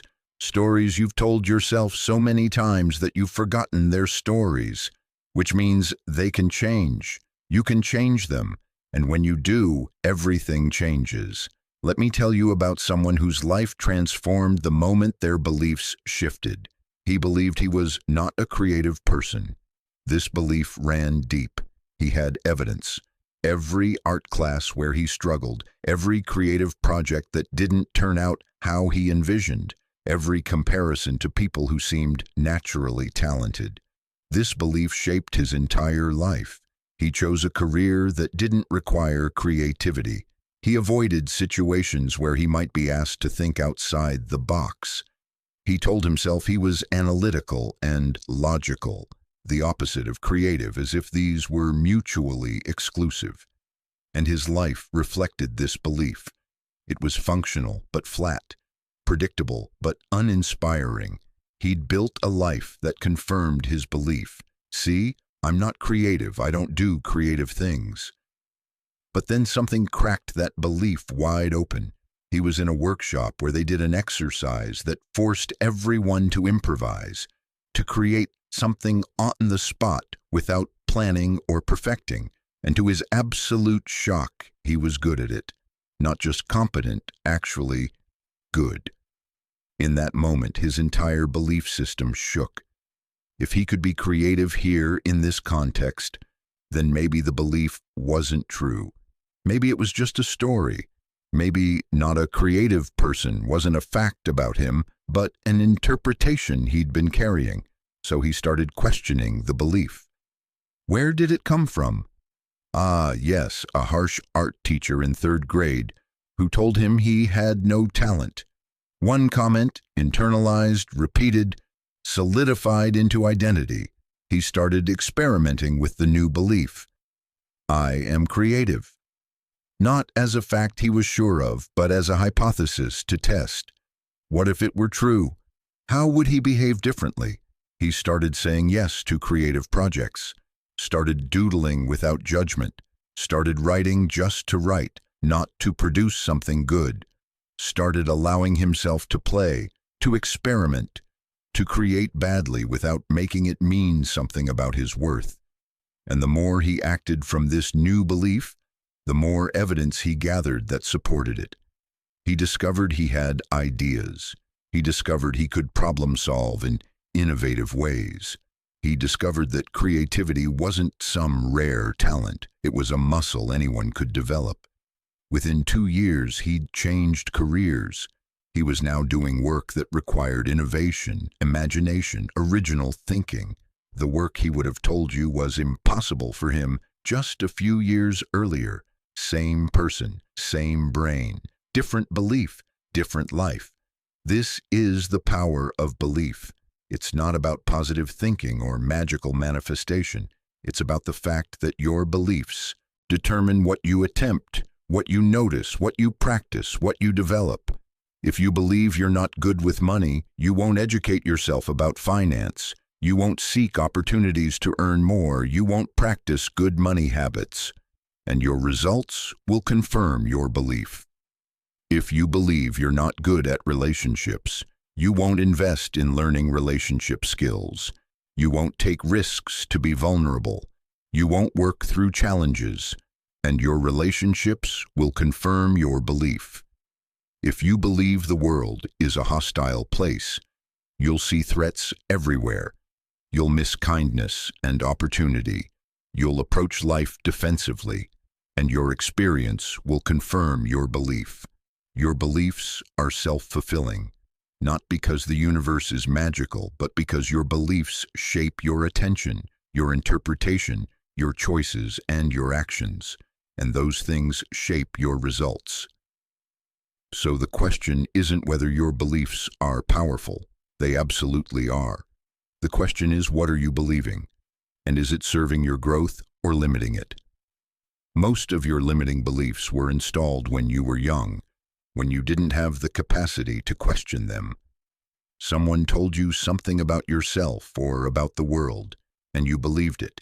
It became your truth, your lens, your operating system. But you're not a child anymore. You have the capacity now to examine your beliefs, to question them, to decide whether they're serving you, and if they're not. You can change them, not instantly, not by simply thinking different thoughts, but through a deliberate process of challenging the old belief, gathering evidence for a new belief, and consistently acting from the new belief until it becomes your new default. I had to do this with my belief about success. I believed that success required sacrifice, that you couldn't have meaningful work and a healthy life, that achievement meant burning out. I had plenty of evidence. I'd watched people sacrifice their health, their relationships, their well-being in pursuit of success. But that belief was killing me, so I started questioning it. Was it true? Or was it just a story? Were there people who had both meaningful work and healthy lives? Yes. Many.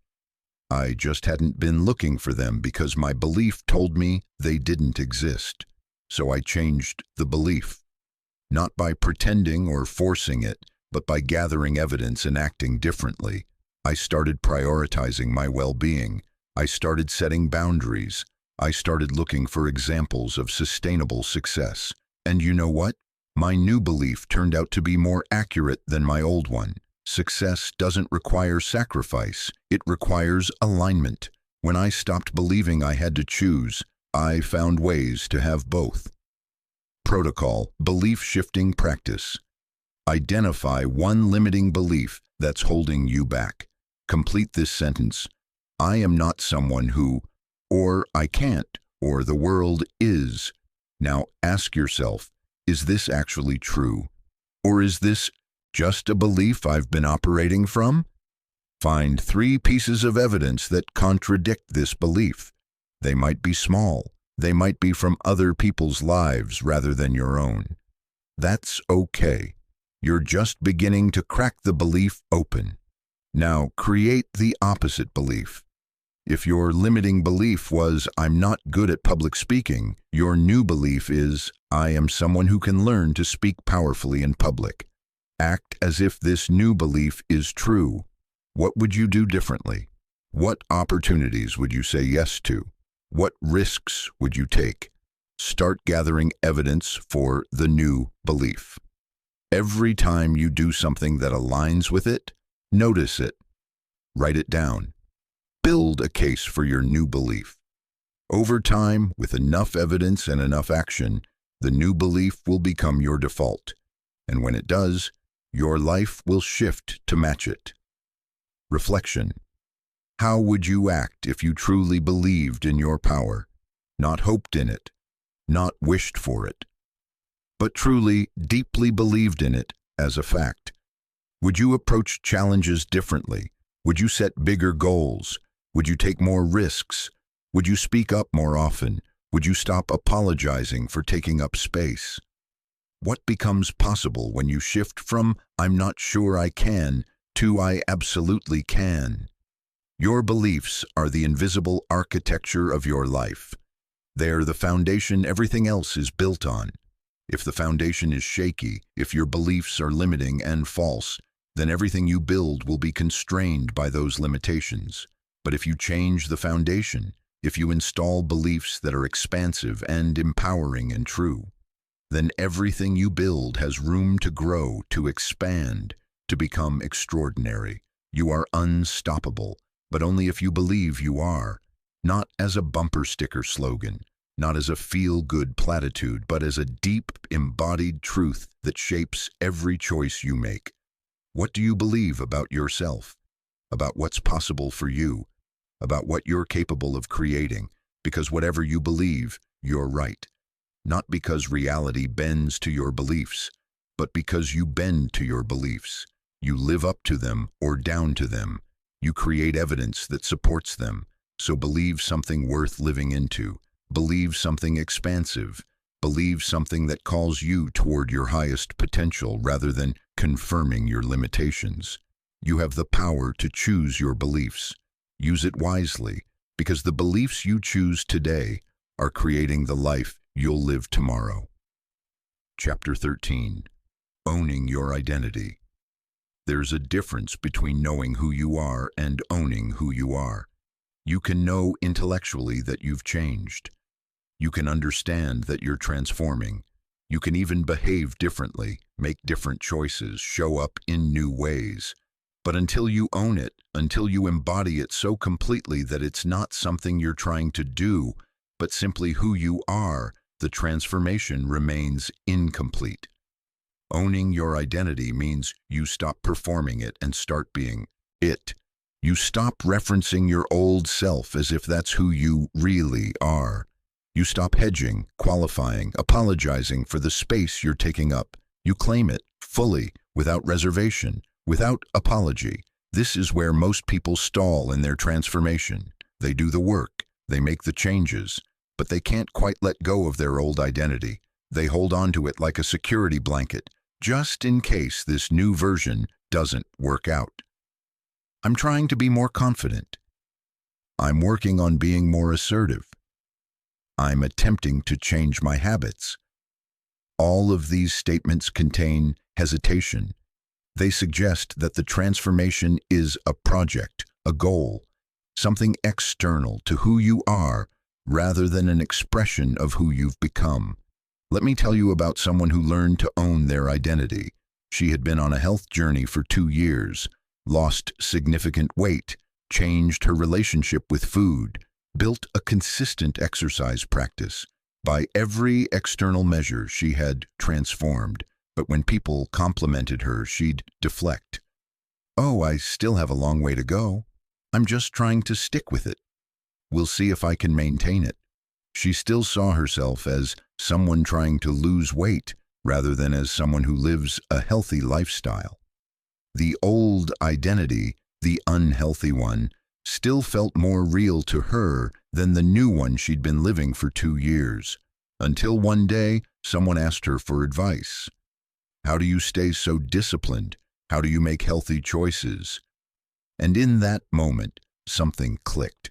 She realized she was the person they were asking. She had the knowledge. She had the experience. She had embodied these changes so completely that they were now just who she was. So instead of deflecting, she owned it. "I prioritize my health. I move my body daily because it makes me feel alive. I eat foods that nourish me because I respect my body. Not I try to or I'm working on, just I am, I do." And the shift in her energy was palpable. She stood taller. She spoke with more authority. She stopped apologizing for her success. That's when her transformation became complete. Not when she lost the weight, not when she built the habits, but when she owned the identity of someone who had done those things and integrated them fully into who she was. This is what's being asked of you now, to own who you've become, to stop treating your transformation like something fragile that might disappear, to stop referencing your old self as if they're waiting in the wings to reclaim their role. You're not trying to be your new self. You are your new self.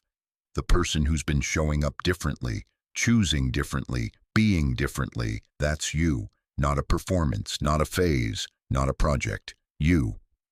When you own your identity fully, several things happen. First, you stop second-guessing yourself. You make decisions from a place of clarity because you know who you are and what aligns with that. There's no internal debate between old self and new self. There's just you, making choices that reflect your values and your truth. Second, other people start responding to you differently. They can feel the difference between someone performing an identity and someone embodying it. The first is trying to convince you and themselves. The second simply is without needing external validation. Third, you create stability in your transformation. When you own your identity, you're not constantly fighting to maintain it. It's not willpower anymore. It's just how you live. The choices that used to require effort become automatic because they're expressions of who you are. I remember the moment I owned my identity as a writer. For years I'd been writing, but calling myself someone who writes sometimes or aspiring to be a writer. Always qualifying it. Always treating it as something I was moving toward rather than something I was. Then someone asked me what I did, and I said, "I'm a writer."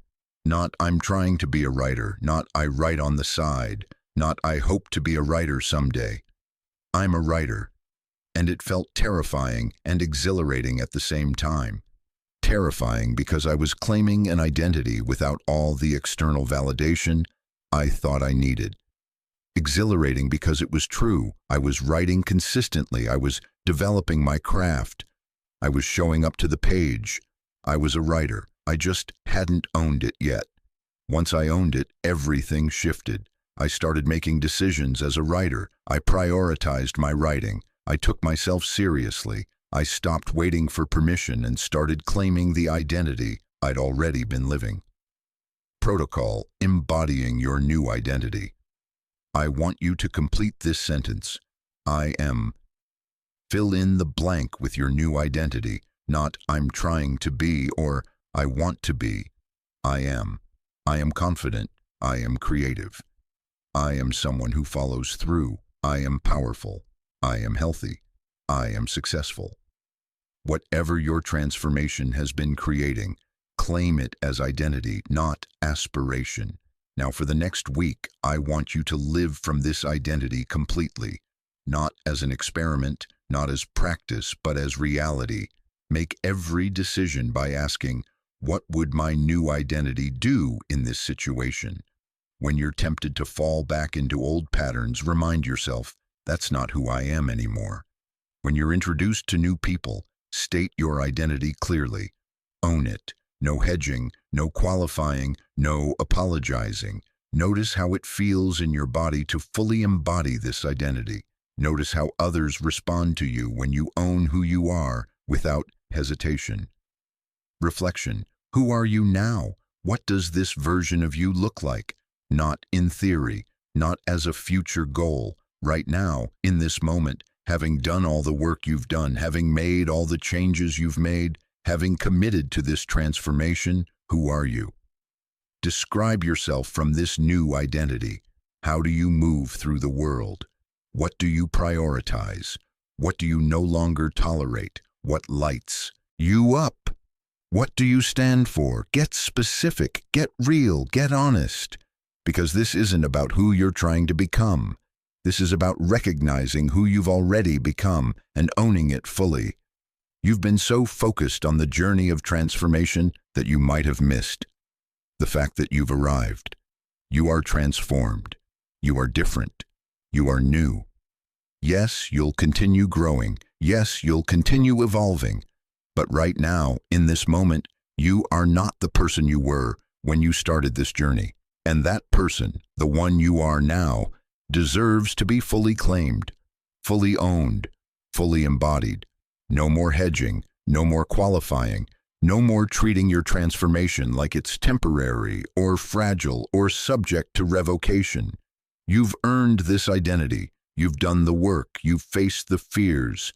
You've broken the patterns. You've activated your power. You've shifted your beliefs.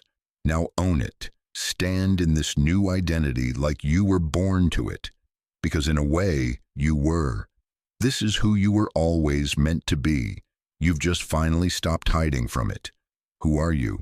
Say it with your full voice, with your full presence, with your full power. I am. Now live from that truth. Every day, every moment, every choice. This is who you are. Own it. Chapter 14. Creating your new reality. You are no longer at the mercy of your circumstances. Read that again. Let it sink in. You are no longer at the mercy of your circumstances. This doesn't mean circumstances don't matter. It doesn't mean life won't throw challenges at you. It doesn't mean you can control everything that happens to you. But it does mean you have far more creative power than you've been using. It means you're not a passive recipient of whatever life deals you. It means you can consciously, deliberately, intentionally create a reality that aligns with who you've become. This is the natural next step after owning your identity. You know who you are. Now it's time to build a life that matches. Most people live accidentally. They react to what comes their way. They adapt to their circumstances. They make the best of what they're given. And then they wonder why their life feels like something that happened to them rather than something they created. But you're not most people anymore. You've awakened. You've transformed. You've activated your power and shifted your beliefs and owned your identity. Now it's time to use all of that to consciously create the reality you want to live in. Let me tell you about someone who did this. He was living a life that looked fine on paper but felt hollow inside. Good job he didn't love. Comfortable apartment in a city that didn't inspire him. Relationships that were pleasant but not particularly deep or meaningful. He'd gotten here through a series of reasonable decisions, each one making sense at the time. But he'd never stopped to ask, is this the life I actually want? Or is this just the life I ended up with? After his transformation, after owning his new identity, he finally asked that question, and the answer was clear. This wasn't his life. This was a life he'd assembled from other people's expectations, from what seemed safe, from what he thought he should want. So he got clear on what he actually wanted, not what sounded impressive, not what he thought he should want, but what lit him up, what called to him, what aligned with his values and his purpose. He wanted to live somewhere with access to nature. He wanted work that felt meaningful, even if it paid less. He wanted a few deep friendships rather than many shallow ones. He wanted time for creativity, for movement, for stillness.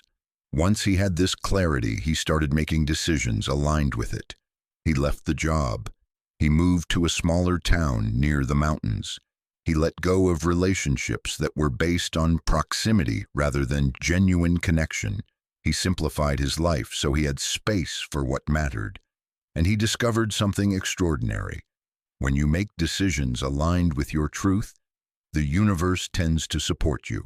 Not magically, not without effort, but opportunities appear, doors open, resources show up.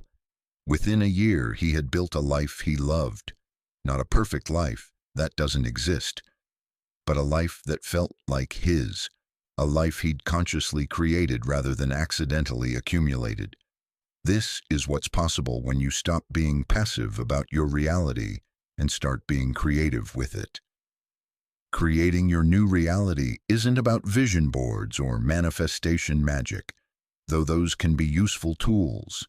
It's about getting crystal clear on what you want, aligning your energy and actions with that vision, and then persistently moving toward it while staying flexible about how it shows up. It requires 3 things. Clarity. You have to know what you want, not vaguely, specifically. What does your ideal day look like? Who are you spending time with? What work are you doing? Where are you living? What's the quality of your relationships? Get specific enough that you can feel it, see it, taste it. Alignment. Every decision you make either moves you toward this reality or away from it. Creating your new reality means consistently choosing alignment, even when it's uncomfortable, even when the old pattern would be easier. Persistence. This isn't instant. You don't decide what you want and then have it appear fully formed. You build it brick by brick, choice by choice, day by day. Most people give up too soon. They expect immediate results. And when they don't see them, they conclude it's not working. But creation takes time. Stay with it. I've used this process to create every significant reality in my life. Each time I've gotten clear on what I wanted, aligned my choices with it, and persisted despite obstacles, the reality I envisioned eventually materialized. Not always exactly as I imagined, but often better. The key is understanding that you're not trying to control reality. You're co-creating with it. You set the intention, take aligned action, and then stay open to how it unfolds. You hold the vision loosely enough to allow for surprises and adjustments, but firmly enough to keep moving toward it. Protocol. Manifesting your new reality. Get a journal or a piece of paper. This is important work. Don't skip it. Step 1. Vision. Write a detailed description of the life you want to be living 1 year from now. Use present tense as if it's already happening. Be specific. Include all areas of life: work, relationships, health, living situation, daily routines, creative pursuits. Don't worry about whether it seems realistic. Don't worry about how you'll make it happen. Just describe what you want. Let yourself dream without the editor jumping in. Step 2. Feeling. Close your eyes and imagine living this reality. Really feel it. What emotions are present? What sensations? What's the quality of your days? Stay in this feeling state for at least 5 minutes. This is crucial. You're programming your nervous system to recognize this as your new normal. Step 3. Alignment. Look at your current life. What's already aligned with this vision? What needs to change? Make a list of specific actions you can take in the next week to move toward this reality. Not huge actions necessarily, small, consistent steps. Step 4. Commitment. Declare to yourself or to someone you trust that you're committed to creating this reality. Not that you hope to, not that you'll try, that you're committed. This is your new direction. Step 5. Daily practice. Every morning, spend 5 minutes visualizing your desired reality and feeling it as already present. Every evening, review your day and notice where you were aligned and where you weren't. Use this feedback to course correct. Do this consistently for 30 days, then reassess. You'll be amazed at what starts shifting. Reflection. What is your next big goal? Not someone else's goal for you. Not what you think you should want. Not what would impress people. What do you actually want? What's calling to you? What would make your heart sing? Get specific. A big goal isn't vague like be happy or be successful. It's concrete. Build a business that generates 10K a month doing work I love. Move to the coast and write a book. Create a relationship based on genuine intimacy and partnership. Get in the best shape of my life and complete a marathon. Whatever it is, name it. Own it. Commit to it. Because you're no longer someone who drifts through life, hoping things work out. You're someone who consciously creates their reality. You have the power. You have the clarity. You have the identity. Now use them. Build the life you want. Brick by brick, choice by choice, day by day. Your new reality is waiting for you to create it. What are you waiting for? Chapter 15, The Hero's Journey of a Lifetime. Here's something I need you to understand. You're never done. I know that might not be what you want to hear. Maybe part of you was hoping that transformation had a finish line, that you'd reach a point where you could finally relax, finally arrive, finally be complete. But that's not how this works.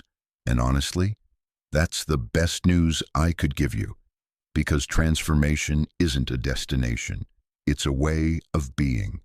Growth isn't something you achieve once. It's how you live. The hero's journey doesn't end when you slay the dragon. It begins again with a new adventure. You've come so far. You've let go of your old self. You've faced your fears and your shadows. You've activated your power. You've shifted your beliefs. You've owned your identity. You've started creating your new reality. And all of that is extraordinary. All of that is real. All of that has changed you in ways you can never undo. But you're not finished. You're just getting started. Because here's what happens when you transform. You don't reach some final, static state of perfection. You reach a new level. And from that level, you can see new possibilities, new challenges, new mountains to climb that were invisible from where you were before. This isn't a flaw in the process. This is the process. This is how growth works. You expand and your vision expands with you. You become more capable and life presents you with challenges that match your new capacity. Let me tell you about someone who understood this. She had accomplished everything she set out to do, built the business, created financial freedom, developed the relationships she wanted, healed old wounds, transformed her health. By any measure, she had arrived, and for a brief moment she thought she was done. She thought this was it. She'd reached the mountaintop, and now she could just stay there. But staying there felt strange, uncomfortable. After all the momentum of growth and change, standing still felt like stagnation. She found herself restless, looking for the next thing, the next challenge, the next evolution. At first she judged herself for this. Why can't I just be satisfied? Why do I always need more? What's wrong with me? But then she realized nothing was wrong with her. This is what it means to be alive, to be fully engaged with life. You grow, you expand, you reach new heights, and then you see new horizons. The journey doesn't end. It evolves. So she embraced it. She stopped seeing her restlessness as a problem and started seeing it as an invitation. Okay, I've mastered this level. What's next? What's the new edge? What's calling me to grow in ways I haven't yet grown? And she discovered that life always has an answer to that question. There's always a next adventure, always a new capacity to develop, always a deeper level of truth to embody. This is the hero's journey, not a single arc from ordinary to extraordinary, but a spiral. You complete one cycle, integrate the lessons, and then begin again at a new level. You're on this spiral now. You've completed one major cycle of transformation. You've moved from who you were to who you've become. And that's huge. That deserves celebration. But if you think this means you're done evolving, you're missing the point. The person you are now will one day be the old self for the next version of you to release. The challenges you've overcome will become the foundation for facing new challenges. The growth you've achieved will create the capacity for new growth. This might sound exhausting. It might sound like you can never rest, never arrive, never be enough. But that's not what I'm saying. You can rest. You should rest. Rest is part of the cycle. There are seasons of intense growth and seasons of integration, seasons of climbing and seasons of standing still to take in the view. But don't confuse rest with stagnation. Don't confuse integration with completion. You're enough right now, exactly as you are, and you're also constantly becoming more. These aren't contradictory, they're both true simultaneously. The hero's journey is lifelong. It's not about reaching some final destination where everything is perfect and you never face challenges again. It's about embracing the journey itself, about falling in love with growth, about seeing life as an ongoing adventure rather than a problem to be solved. I'm on this journey too. I've had my transformations, my awakenings, my moments of crossing thresholds and declaring new identities, and each one felt complete at the time. But then new challenges emerged. New edges presented themselves. New versions of myself wanted to be born, and instead of resisting this, I've learned to embrace it, to say, here we go again. What's life inviting me to grow into now? This doesn't mean previous transformations weren't real. They were. Each one fundamentally changed me, but change isn't a one-time event. It's a continuous process. You're not building a static statue. You're cultivating a living garden, and a living garden is never finished. It's always growing, always changing, always evolving with the seasons. Protocol, embracing lifelong growth. Here's what I want you to do. Take a moment to acknowledge how far you've come. Really see it. The person you were at the beginning of this journey and the person you are now, they're different. Honor that growth, celebrate it. Let yourself feel proud of what you've accomplished. Now, I want you to get curious about what's next, not from a place of lack or dissatisfaction, but from a place of excitement and possibility. Ask yourself, what's my next edge? What's the next thing life is inviting me to grow into? Maybe it's a new skill you want to develop. Maybe it's a relationship pattern you want to heal. Maybe it's a new level of your work or creativity. Maybe it's a deeper level of self-love or self-expression. Whatever it is, get curious about it. Not demanding, not forcing, just curious. What wants to emerge next? Then make one commitment, just one, to take a small step in that direction, to say yes to the next adventure, whatever form it takes. This is how you embrace lifelong growth, not by putting enormous pressure on yourself to constantly be achieving and accomplishing, but by staying curious, staying open, staying willing to evolve. Reflection. What is your next adventure? You've completed this cycle of transformation. You've become someone new, and now, from this new vantage point, you can see possibilities that were invisible before. What's calling to you? What's exciting you? What's making your soul whisper, yes, that, I want to explore that? This isn't about having it all figured out. You don't need a 10-year plan. You just need to know the next step, the next adventure, the next evolution. Because here's the beautiful truth. You're not meant to stop growing. You're not meant to reach a point where you're finished, complete, perfect, done. You're meant to be perpetually becoming, perpetually expanding, perpetually discovering new capacities within yourself and new possibilities in the world. This is what it means to be truly alive, not to arrive somewhere and stop, but to embrace the journey itself as the destination. You're on the hero's journey. You always have been. You always will be. The only difference now is that you're conscious of it. You're choosing it. You're embracing it instead of resisting it. So what's your next adventure? What's the next dragon to face? What's the next mountain to climb? What's the next version of yourself waiting to emerge? You don't have to know the whole path. You just have to take the next step, and then the next, and then the next. This is your life, your journey, your continuous becoming, and it's just getting started. Welcome to the rest of your life.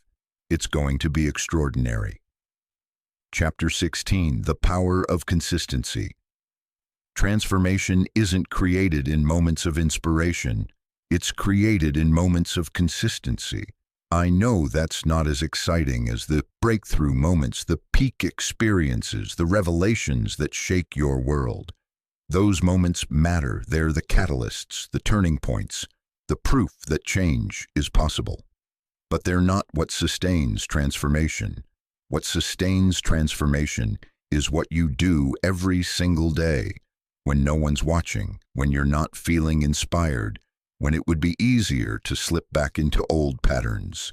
Consistency is the difference between a temporary high and a permanent shift, between knowing what to do and actually doing it, between transformation as an event and transformation as a way of life. Most people dramatically underestimate the power of small, consistent actions. They're waiting for the big moment, the grand gesture, the dramatic change that will finally fix everything. But life doesn't work that way. Life is built in the accumulation of ordinary days, in the choices you make when it doesn't seem to matter, in the practices you maintain even when you can't see immediate results. Let me tell you about someone who understood this deeply. He didn't have a dramatic transformation story, no rock-bottom moment, no sudden awakening, just a quiet decision to show up for himself every single day, regardless of how he felt. He started with one practice, 10 minutes of meditation every morning. That's it, 10 minutes. Some days it felt profound. Most days it felt ordinary. Some days his mind wandered the entire time, and he wondered if it was even doing anything. But he didn't skip it, not when he was busy, not when he was tired, not when he was traveling or stressed or dealing with life's inevitable chaos. 10 minutes, every single morning, without negotiation. After a year, he barely recognized himself, not because of any single meditation session, but because of the cumulative effect of 365 consistent practices. His nervous system had regulated, his clarity had sharpened, his emotional resilience had strengthened, his life had fundamentally shifted. And it wasn't just the meditation itself, though that mattered. It was what the consistency taught him. It taught him that he could trust himself, that he could make commitments and keep them, that small actions repeated daily create profound results. So he added another practice, then another, each one small, each one consistent, and each one compounding with the others to create a life that reflected his highest intentions. Within 5 years, he was living in a completely different reality, not because of one big change, but because of thousands of small, consistent choices. This is the secret that no one wants to hear because it's not glamorous, not sexy, not Instagram-worthy. But it's true. Consistency is everything. Your transformation up to this point has been powerful. You've had insights, you've made breakthroughs, you've activated your power and shifted your beliefs and owned your identity. But all of that will fade if you don't maintain it with consistent practice. Not because transformation isn't real, but because your default programming is strong. Your old patterns have neural pathways that have been carved deep through years of repetition. They don't disappear just because you've decided to change. You have to build new pathways, stronger ones. And the only way to do that is through repetition, through consistency, through showing up again and again and again. The good news is that consistency gets easier over time. At first, it requires willpower. You're fighting against your old defaults. But the more you repeat a practice, the more automatic it becomes. What once required conscious effort becomes unconscious habit. What once felt like discipline becomes just what you do. But you have to get through the initial phase. You have to maintain consistency long enough for the new patterns to become established. And that's where most people fail. They start strong, miss a few days, and then give up entirely. Don't let that be you. You've come too far. You've worked too hard. You've transformed too much to let it slip away through inconsistency. Protocol, your consistency practice. I want you to create what I call a non-negotiable practice. Something so simple, so clear, so specific that you can do it every single day without exception. Not 5 things, 1 thing. Because consistency with one thing is infinitely more valuable than inconsistency with many things. Choose something that takes 10 minutes or less. You can do regardless of your circumstances. Directly supports your transformation. You can measure, either you did it or you didn't. Examples: 10 minutes of meditation, writing 3 things you're grateful for. 5 minutes of movement or stretching. Reading 10 pages of something meaningful. Reviewing your intentions for the day. Whatever you choose, commit to it for 90 days. No exceptions, no negotiations, no, I'll make up for it tomorrow. Track it. Put a check mark on a calendar each day you complete it. Watch the chain grow. Don't break the chain.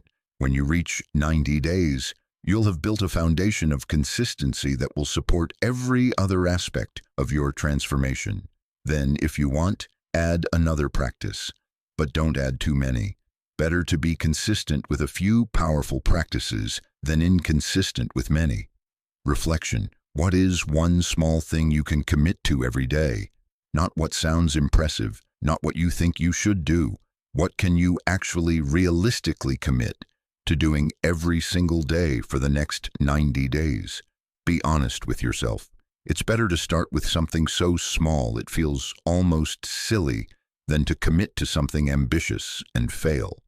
Because what you're really building isn't just that one practice. You're building your capacity for consistency itself. You're proving to yourself that you can make a commitment and keep it. You're strengthening the muscle of discipline, and once that muscle is strong, you can apply it to anything.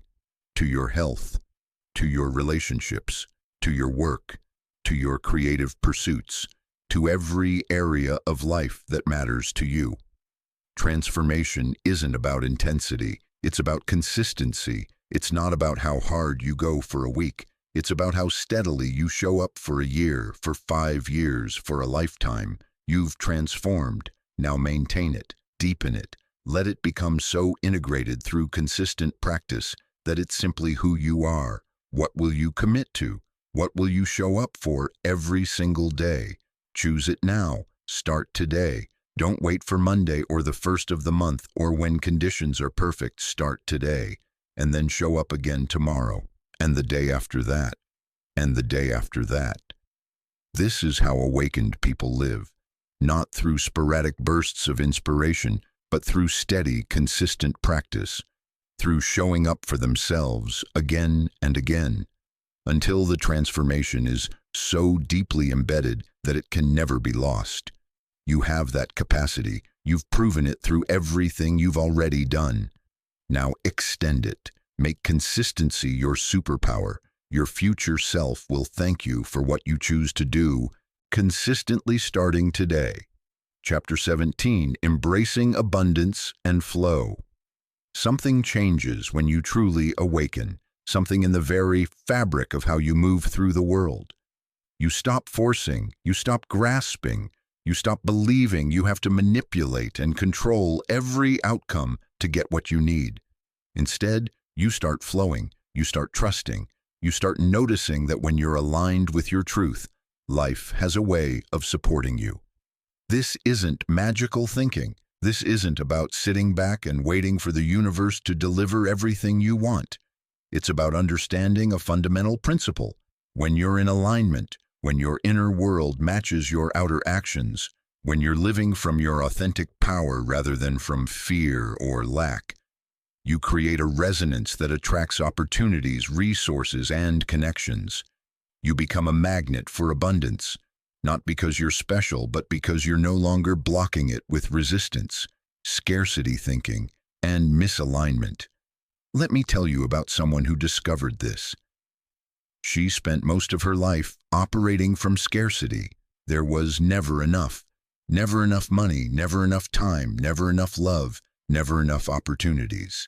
She hoarded what she had because she believed if she let go, there wouldn't be more. This scarcity mindset shaped everything. She underpaid herself because she was afraid of losing clients. She stayed in relationships that weren't fulfilling because she was afraid of being alone. She held on to things she didn't need because she was afraid of not having them later. And you know what? Her life reflected this scarcity back to her. There really wasn't enough because she was so focused on lack that she couldn't see abundance, even when it appeared, because she was so afraid of losing that she couldn't receive. But then she woke up. Through her transformation, she began to see how her scarcity mindset was creating scarcity in her life, how her fear of not having enough was ensuring that she never felt she had enough. So she started practicing abundance, not by pretending to have more than she did, but by shifting her focus from what was missing to what was present, from scarcity to sufficiency, from fear to trust. She started noticing the abundance that was already in her life, not just material abundance, but all forms, the abundance of friendships, of beauty, of opportunities, of ideas, of time, of love.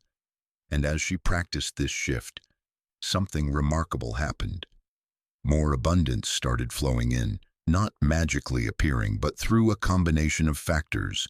She was more relaxed and creative, which led to better work. She was more generous, which created stronger relationships. She was more open, which meant she noticed opportunities she would have missed before. Within a year, her income had doubled. But more importantly, she felt abundant. She felt like there was enough, like she was enough, like life was generous rather than scarce. This is what becomes possible when you shift from scarcity to abundance consciousness, when you move from forcing to flowing, when you trust that alignment creates magnetism. You start experiencing synchronicities, those moments when the right person calls at exactly the right time, when the perfect opportunity appears just when you need it, when resources show up in unexpected ways. Skeptics call this coincidence, but I've seen it happen too many times to too many people to dismiss it as random chance. When you're in alignment, you emit a different frequency. You show up differently in the world. You make different choices. You notice different things. You create different results. And life responds. Not because you're controlling it, but because you're cooperating with it. You're flowing with it rather than against it. This doesn't mean everything becomes easy. It doesn't mean you never face challenges or obstacles. But it does mean you move through them differently, with more grace, with more trust, with a sense that even challenges are somehow in service of your growth and evolution. I've experienced this in my own life. The times when I'm most aligned, when I'm living from my truth, when I'm honoring my values, when I'm connected to my purpose, those are the times when everything seems to flow. Opportunities appear, resources show up, connections happen naturally, and the times when I'm out of alignment, when I'm forcing things, when I'm coming from fear or ego, when I'm pushing against life rather than flowing with it, those are the times when everything feels hard, when I'm working twice as hard for half the results. The difference isn't the circumstances, it's my state. It's whether I'm in flow or in resistance. Protocol: cultivating abundance and flow. I want you to start a daily abundance practice, not as a manifestation ritual, but as a way of training your attention and shifting your consciousness. Morning: before you start your day, spend 2 minutes acknowledging abundance. Look around and notice what you have. Not just material things, but everything. Your health, your relationships, your abilities, your opportunities, the beauty around you. Let yourself feel grateful for this abundance. Throughout the day, notice moments of flow, times when things work out easily, when synchronicities happen, when you feel connected and aligned. Don't dismiss these moments, acknowledge them. Ah, there's flow, there's life supporting me. Evening: write down 3 things that flowed today, 3 moments when life supported you, when something worked out, when you felt abundant. This trains your brain to notice flow and abundance rather than only seeing problems and lack. Also, practice generosity. Give without expectation. Share what you have, your time, your attention, your resources, your knowledge. Not from obligation, but from abundance.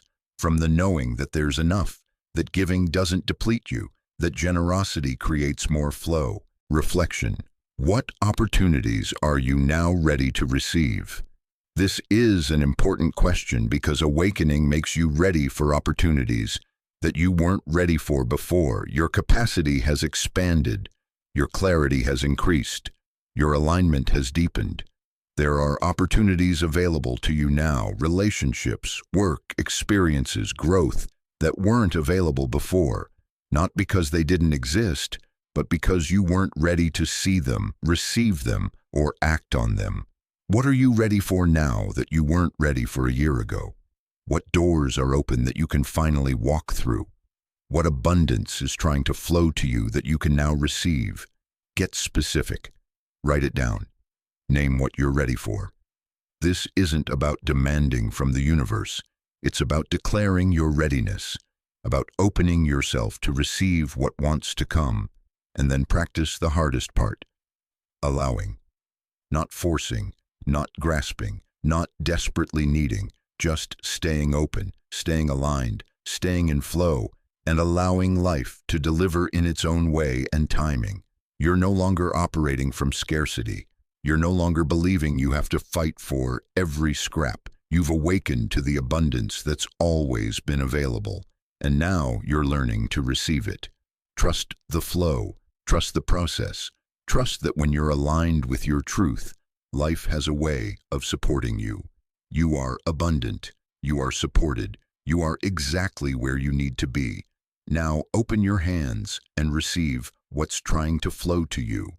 Chapter 18: The Wisdom of Self-Reflection. There's a practice that separates people who transform once from people who continue transforming throughout their lives. It's not meditation, though that helps. It's not reading or learning or seeking new experiences, though those matter too. It's self-reflection, the practice of regularly, honestly examining your life, your choices, your patterns, your growth. The practice of turning inward not with judgment, but with curiosity, asking, what's happening here? What am I learning? Who am I becoming? Without self-reflection, you move through life on autopilot. You react to circumstances without understanding why. You repeat patterns without seeing them. You miss the lessons that life is constantly offering you. But with self-reflection, everything becomes information. Every experience becomes a teacher. Every challenge becomes an opportunity for deeper understanding. Every choice becomes conscious rather than automatic. This is the practice of the awakened life. Not just living, but learning from living. Not just experiencing, but extracting wisdom from experience. Let me tell you about someone who made self-reflection their superpower. He had all the outer markers of success, but something felt off. He was achieving his goals, but they didn't bring the satisfaction he expected. He was busy, but not fulfilled. He was moving forward, but not sure toward what. Then someone suggested he start journaling, not just recording events, but reflecting on them, asking himself questions, getting curious about his inner world. At first, it felt awkward. He didn't know what to write. His reflections were surface level, obvious, repetitive, but he kept going. And over time, something shifted. He started noticing patterns he'd been blind to. He started seeing connections between his past and his present. He started understanding why he made certain choices, why certain situations kept repeating, why he felt the way he felt. Through reflection, he discovered that he was chasing goals that weren't actually his.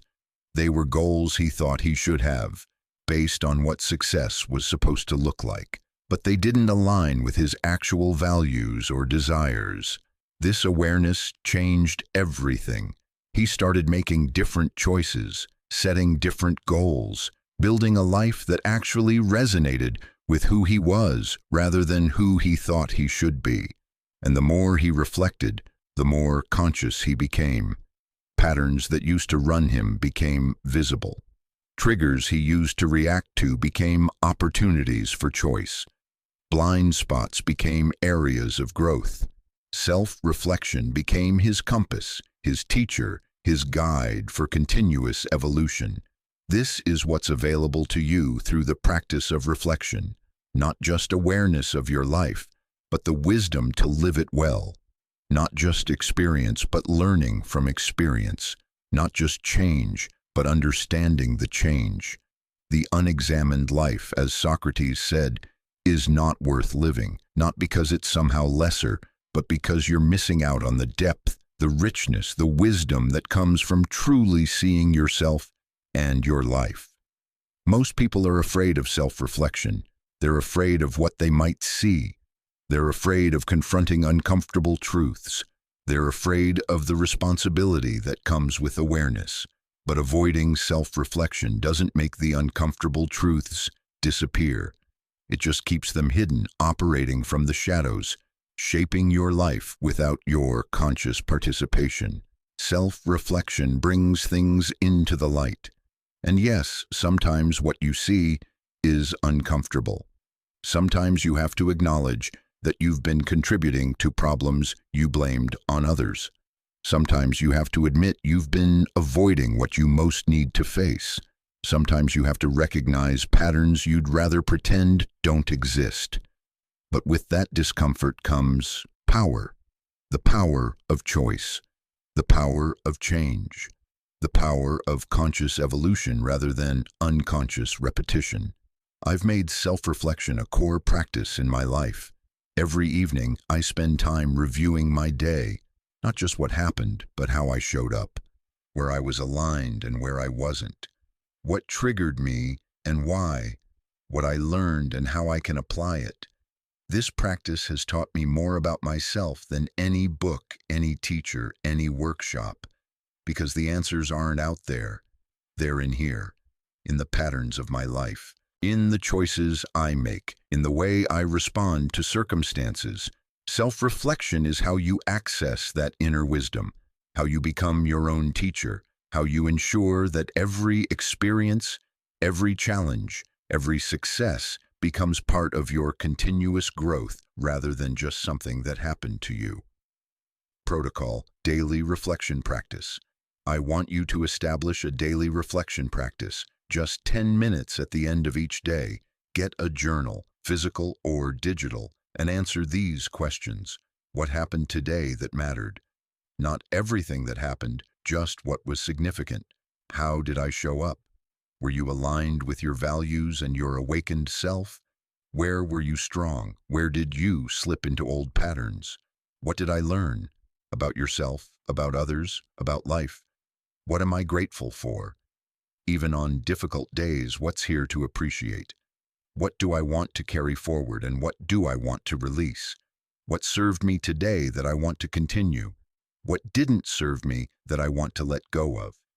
These questions create a framework for reflection. Some days you'll write pages, other days just a few sentences. Both are fine. The consistency matters more than the length. Once a week, do a deeper reflection. What patterns am I noticing? What keeps showing up in my life? What's trying to get my attention? What's my growing edge right now? Once a month, review your weekly reflections and look for themes, insights, areas of growth, and places where you're still stuck. This practice creates a feedback loop. You're no longer just living life. You're learning from it. You're extracting wisdom. You're ensuring that your growth is continuous and conscious, rather than random and unconscious. Reflection. What are you learning about yourself today, right now, in this moment, after everything you've been through, after all the transformation and growth and awakening? What are you discovering about who you are?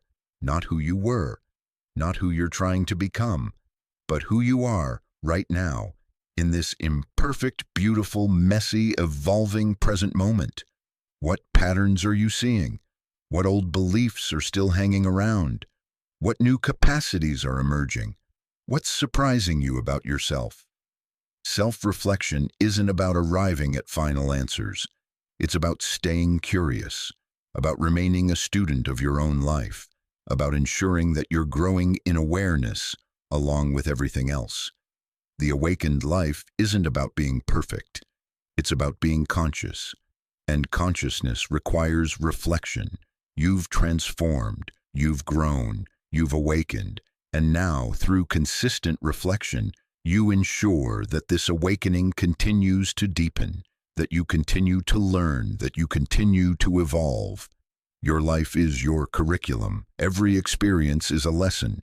Self-reflection is how you become the best student of your own journey. What is today's lesson teaching you? Chapter 19. The ripple effect of your awakening. You didn't transform just for yourself. I know that might not have been your intention.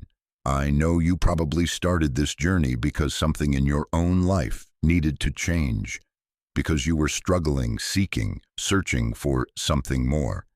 And that's perfect. That's how it should be. Transformation has to begin with you, for you. You can't skip over your own healing to help others. You can't give from an empty cup. But here's what happens when you truly transform. Your transformation becomes bigger than you. It ripples outward. It touches others. It changes not just your life, but the lives of everyone who comes into contact with you. This isn't something you have to try to do. It happens naturally, because transformation is contagious. When someone genuinely changes, when they step into their power, when they live from authenticity, when they embody their truth, others feel it, and something in them responds. Let me tell you about someone who discovered this unexpectedly. She transformed for herself. She did the work, faced her fears, broke her patterns, claimed her power. She wasn't thinking about impact or influence. She was just trying to live better, to be better, to feel better. But then people started noticing. Her friends commented that something was different about her. Her partner felt the shift in their relationship. Her children began asking her questions about her practices. Colleagues at work wanted to know what had changed.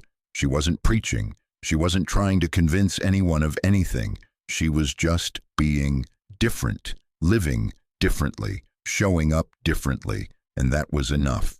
People were drawn to the energy she carried. They wanted what she had, not her circumstances, but her presence, her clarity, her peace, her power. Some asked directly for guidance. Others just watched and began making their own changes, inspired by her example. A few experienced their own awakenings simply from being in her presence, from feeling that transformation was possible. She realized her transformation wasn't just about her, it was creating a ripple effect. Every person she touched with her new way of being was touched differently than before. And some of those people then touched others differently, and those people touched others. One transformation creating ripples that spread far beyond what she could see or measure. This is the hidden gift of awakening. You think you're just changing your own life, but you're actually changing the world. One interaction at a time, one relationship at a time, one moment of authentic presence at a time. Your children watch how you handle challenges now. They're learning from your example what's possible, what strength looks like, what transformation means. Your partner experiences a different kind of relationship with you. More honest, more connected, more alive. And that changes what they believe is possible in relationship. Your friends feel permission to be more authentic themselves because you're no longer performing, no longer pretending, no longer hiding. Your colleagues see someone living with integrity, with boundaries, with purpose, and it plants seeds about what their own work life could look like. Even strangers, the person at the coffee shop, the parent at the playground, the neighbor you wave to, they feel something different in you. Maybe they can't name it. Maybe they don't consciously register it, but they feel it, and it affects them. This is your responsibility now, not a burden, a privilege. You have the opportunity to be a light, not by preaching or forcing or convincing, but simply by being, by living your transformation fully, by embodying what's possible. The world needs awakened people, not perfect people, not people who have it all figured out, but people who are willing to do their own work, face their own shadows, claim their own power, and live from that place. Because every awakened person creates permission for others to awaken. Every person who breaks a generational pattern stops that pattern from being passed forward. Every person who chooses differently shows others that different choices are possible. Your transformation matters, not just to you, to everyone whose life intersects with yours, to people you'll never meet who are affected by the ripples you create. Protocol: being a source of light. You don't have to become a teacher or a coach or a public figure to share your transformation. You just have to live it. Here's how. Be authentic. Don't hide your struggles or pretend to be perfect. When people ask how you're doing, tell the truth. When they notice you've changed, share honestly about the journey. Your authenticity gives others permission to be authentic. Set boundaries. Show others what healthy boundaries look like by having them. Say no when no is your truth. Protect your energy. Honor your limits. This teaches others that boundaries are not only okay, but necessary. Share your practices. When people ask what you're doing differently, share the practices that have helped you, not as prescriptions, but as offerings. This is what's working for me. Maybe it could help you too. Listen deeply. Be fully present with others. Listen without fixing, without advising unless asked, without making it about you. Your presence is a gift. Your attention is transformative. Celebrate others' growth. When you see someone making positive changes, acknowledge it, encourage it, celebrate it. Be the person who sees and affirms growth in others. Live your values. Let your actions match your words. Be the example. Not perfectly. You'll still mess up, still have bad days, still struggle, but consistently choose alignment. Consistently return to your truth. You don't have to be loud about your transformation. You don't have to broadcast it. Just live it. And let the ripples do their work. Reflection. Who in your life can you inspire with your journey? Think about the people around you, your family, your friends, your community. Who might be ready for their own awakening? Who might be inspired by seeing yours? Not everyone will be ready. Not everyone will want to hear it. That's okay. You're not here to convince or convert anyone, but there will be some, maybe just one or two, maybe more, who are waiting for permission, who are ready for transformation but haven't yet seen it modeled, who need to witness someone they know doing the work and reaping the rewards. You could be that person for them, not by preaching, but by being. Not by forcing, but by living so fully in your truth that they can't help but notice and wonder if it's possible for them too. Your transformation is not just yours. It's a gift you give to everyone around you. A reminder that change is possible, that awakening is real, that people can transform at any age, in any circumstances, regardless of their past. You are living proof, and that matters more than you might realize. So don't hide your light. Don't downplay your transformation. Don't pretend you're the same person you were. You're not. And the fact that you're not is exactly what the world needs to see. Shine. Not arrogantly, not forcefully, but clearly, authentically, powerfully, and watch how your light ignites others. Chapter 20, The Never-Ending Journey. So here we are, at the end of this audiobook, at the beginning of everything. You've traveled so far, you've let go of who you were, you've faced your shadows and your fears, you've activated your power, you've shifted your beliefs, you've owned your identity, you've created new realities, you've committed to consistency, you've opened to abundance, you've practiced reflection, you've recognized your impact on others, you've transformed, truly, deeply, fundamentally transformed. And now I need to tell you something that you probably already know. This isn't the end. This is just the beginning. Awakening isn't a destination you arrive at and then stay forever. It's not a finish line you cross and then stop running. It's not a state you achieve once and then maintain effortlessly. Awakening is a process, a continuous unfolding, a perpetual becoming, a journey that has no end because growth has no end, evolution has no end, the depths of your potential have no end. You will forget. There will be days, weeks, maybe even months when you slip back into old patterns, when you forget your power, when you doubt your transformation, when you wonder if any of this was real. That's normal. That's part of the journey. You're human. You're allowed to forget. But here's what's different now. You'll remember again. Because once you've truly awakened, once you've truly seen what's possible, once you've truly tasted your own power, you can't unknow it. It's in you now, permanently, irreversibly. You might lose touch with it temporarily, but you'll find your way back. Faster each time, with more certainty each time, until eventually the forgetting becomes less frequent and the remembering becomes your default. This is the work of a lifetime, not the work of a moment, a month, a year, a lifetime. And that's exactly as it should be. Let me tell you about someone who fully embraced this truth. They completed their transformation, did all the work, had all the breakthroughs, claimed all the power, and they thought they were done. They thought they'd arrived at enlightenment, at awakening, at completion. And for a while, they rested in that sense of arrival. It felt good. It felt like relief.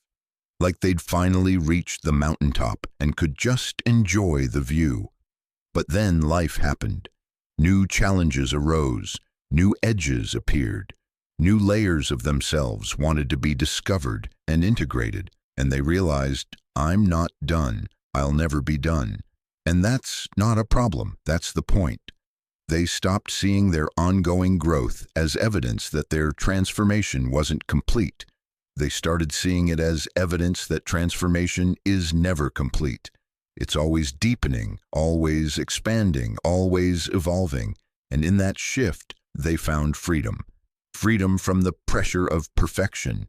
Freedom from the belief that they should have it all figured out by now. Freedom to be exactly where they were, transformed and still transforming, awakened and still awakening. This is the paradox you're invited to hold. You are complete as you are, and you are continuously becoming. You have arrived, and you are still on the journey. You are transformed, and you are still transforming. Both are true, simultaneously, always. The awakened life isn't about reaching some final state of perfect enlightenment where you never struggle, never doubt, never face challenges. It's about being conscious through all of it, about returning to your truth again and again, about choosing growth even when growth is uncomfortable, about staying committed to the journey even when the path is unclear. This audiobook has given you tools, practices, perspectives, protocols, but tools are only useful if you use them. Knowledge is only powerful if you apply it. Understanding is only transformative if you embody it. So the real question isn't whether you understand what you've learned here. It's whether you'll continue applying it, not perfectly, not without struggle, but consistently, persistently, devotedly. Will you keep showing up for yourself even when it's hard? Will you keep choosing growth even when comfort is easier? Will you keep practicing even when you don't feel like it? Will you keep remembering even when you forget? That's the commitment the awakened life requires. Not a one-time commitment, but a daily one. Not a guarantee of perfection, but a promise of persistence. I've walked this path. I'm still walking it. There are days I forget everything I know. Days I slip back into old patterns. Days I doubt whether any of this matters. But I keep coming back. I keep remembering. I keep choosing.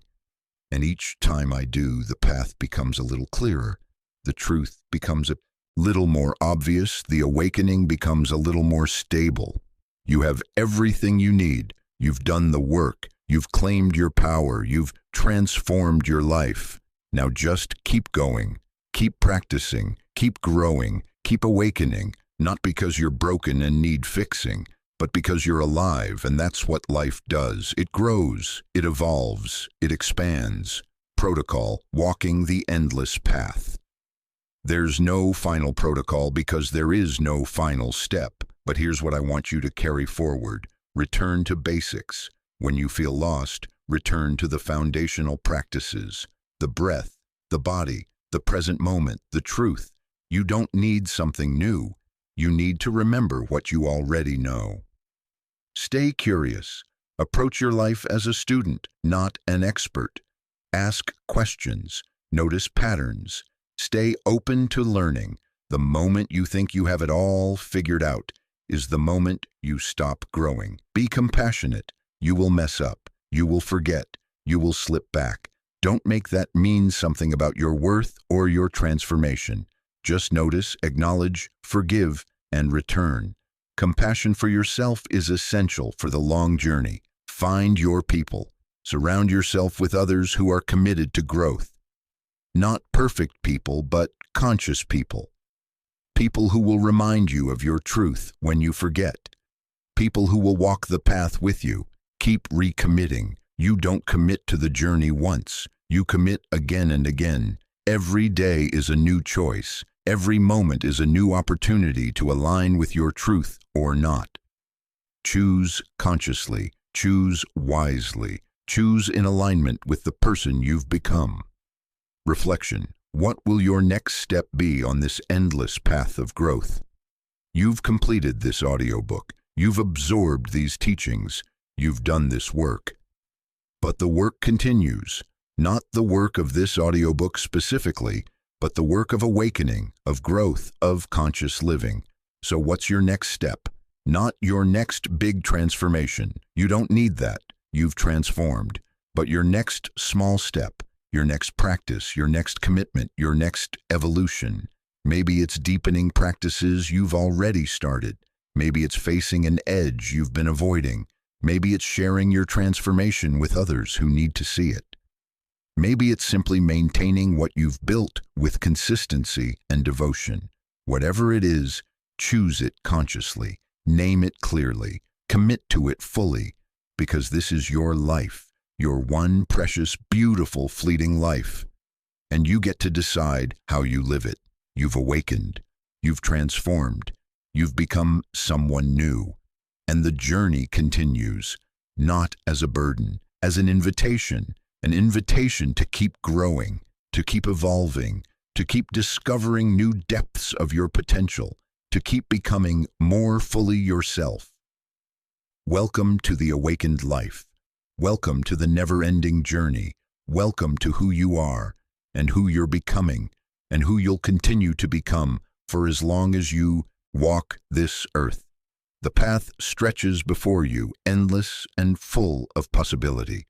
What will you discover next? The only way to find out is to keep walking, one step at a time, one choice at a time, one moment at a time. You are transformed. You are awakened. You are powerful beyond measure. And your journey is just beginning. Welcome home to yourself. Now go live it. Because here's the truth, the conditions will never be perfect. You'll never feel completely ready. The fear will never fully go away. But the threshold is there. The calling is there. The new version of yourself is waiting on the other side. You just have to choose to step through. The old you dies the moment you step forward. The new you is born in the commitment to move toward what calls you, even when you can't see the full path ahead. What will you choose? Chapter 4. Shifting the Perception. Everything you believe about your life is a story. Let me say that again because it's so fundamental that if you truly grasp it, everything changes. Everything you believe about your life, about yourself, about what's possible for you, all of it is a story, a narrative, an interpretation. It's not the truth, it's your truth. And your truth is based on the lens through which you've been viewing the world. Here's what I mean. Right now, you're looking at your life through a particular filter. Maybe it's a filter of lack. You see all the things you don't have, can't do, haven't achieved. Maybe it's a filter of limitation. You see all the reasons why certain things aren't possible for you. Maybe it's a filter of victimhood. You see all the ways life has happened to you, all the circumstances beyond your control. These filters aren't wrong exactly. They're based on real experiences, real pain, real disappointments, real evidence that you've collected over your lifetime. But here's what you're not seeing. These filters aren't showing you reality. They're showing you a particular version of reality, one interpretation among infinite possible interpretations. Let me tell you about someone who changed their lens, and in doing so, changed their entire life. She was convinced she was bad with money. She had the evidence to prove it: debt, failed businesses, impulsive purchases she regretted. Every financial decision seemed to confirm her belief. I'm just not good with money. Some people are, I'm not. That's just how I am. And because she saw herself through this lens, she kept creating experiences that confirmed it. She'd get some money and immediately find a way to spend it or lose it, then point to that as more evidence. See, I told you, I'm terrible with money. But then something shifted. In a moment of crisis, she was forced to question her story, and she asked herself, what if I'm not actually bad with money? What if I just learned some unhelpful patterns? What if this isn't my identity, but just a set of behaviors I can change? That simple shift in perception from fixed identity to changeable behavior changed everything. Within a year, she had paid off her debt. Within 2 years, she had savings. Within 5 years, she had built wealth. Not because she suddenly became a different person, but because she stopped seeing herself through the lens of limitation and started seeing herself through the lens of possibility. Your perception creates your reality, not in some woo-woo magical thinking way, but in a very real neurological way. Your brain is constantly filtering the millions of pieces of information it receives every second. It can't process everything, so it uses your beliefs as a filtering system. It shows you evidence that confirms what you already believe and filters out evidence that contradicts it. If you believe you're not creative, your brain will show you all the times you failed at creative endeavors and hide from you all the times you solved problems creatively, made people laugh, or came up with innovative solutions.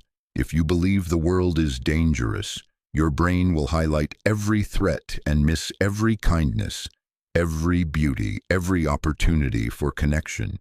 If you believe you're not the kind of person who succeeds, your brain will interpret every setback as confirmation and every success as a fluke or luck.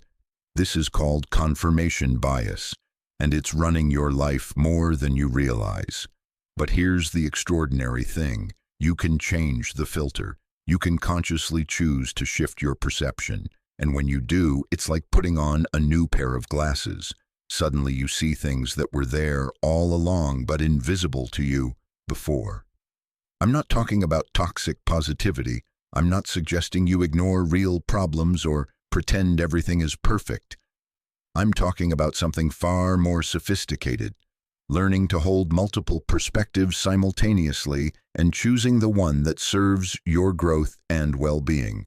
Yes, you've faced challenges, and yes, you have strengths you've developed because of those challenges. Yes, you've made mistakes, and yes, those mistakes taught you valuable lessons.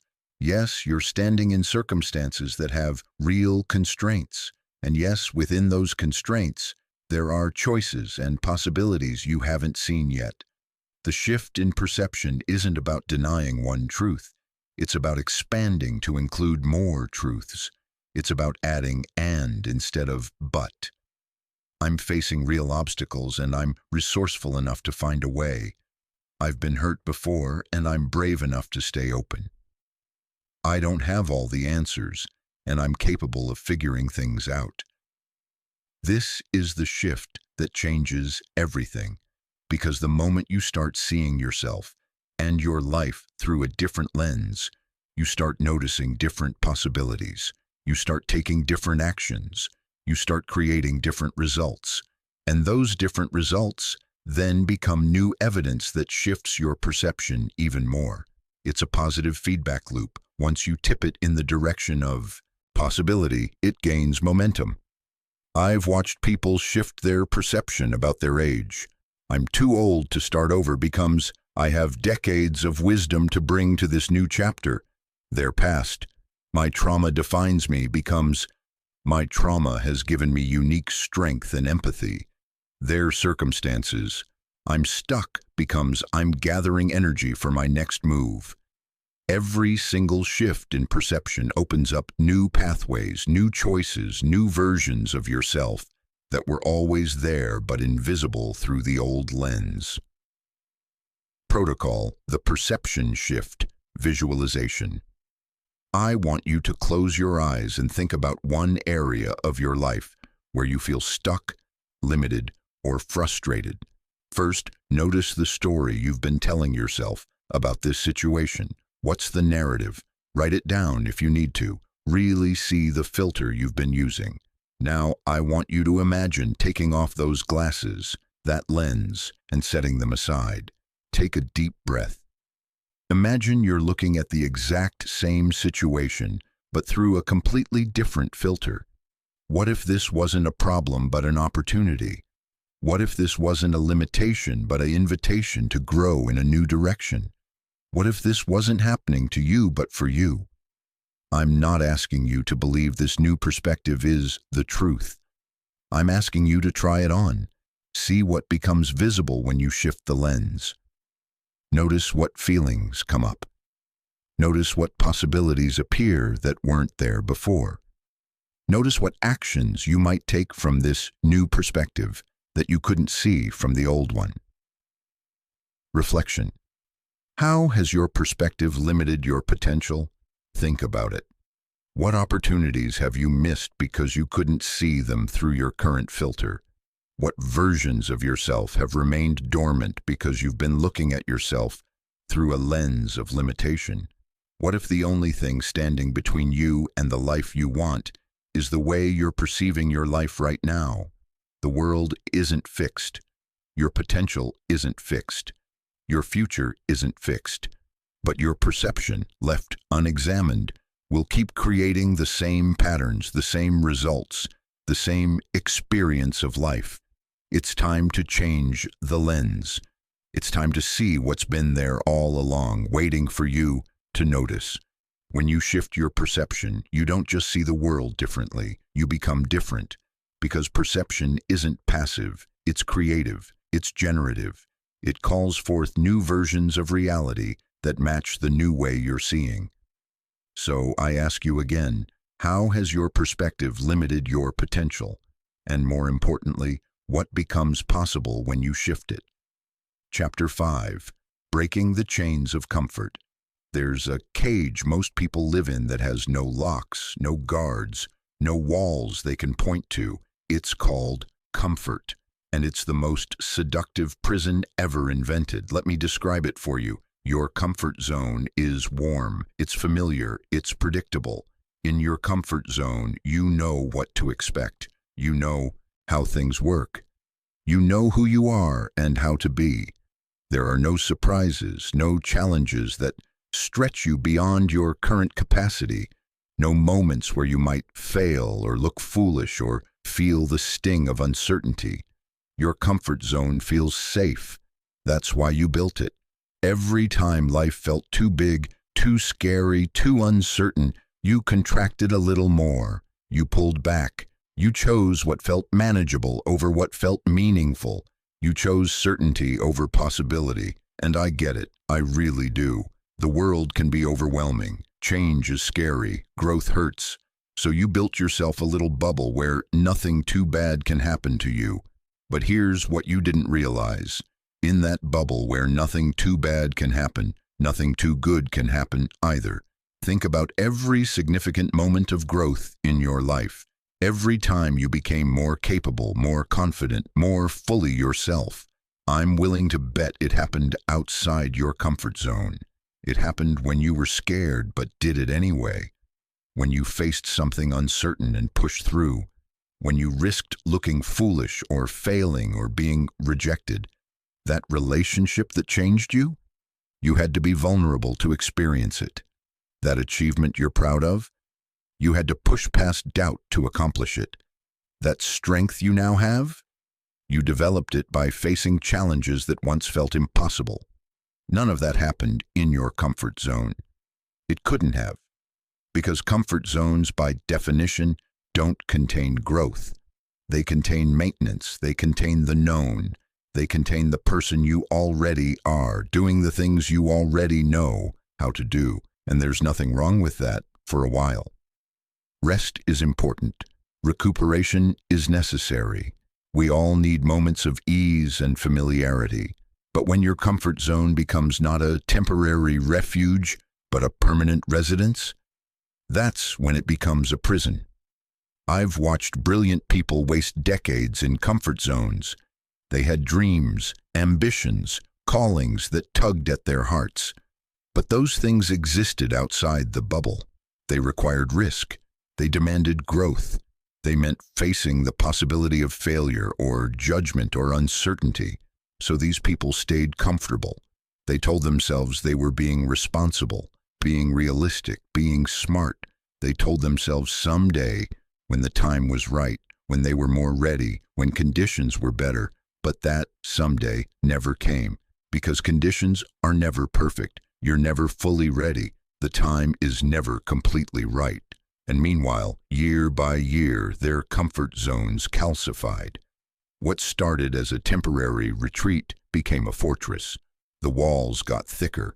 The world outside started to seem more and more threatening, until eventually they couldn't remember what it felt like to live at their edge, to stretch, to grow. Here's what I need you to understand. Your comfort zone is shrinking. Every day you stay in it, it gets a little smaller. Things that used to feel manageable start to feel risky.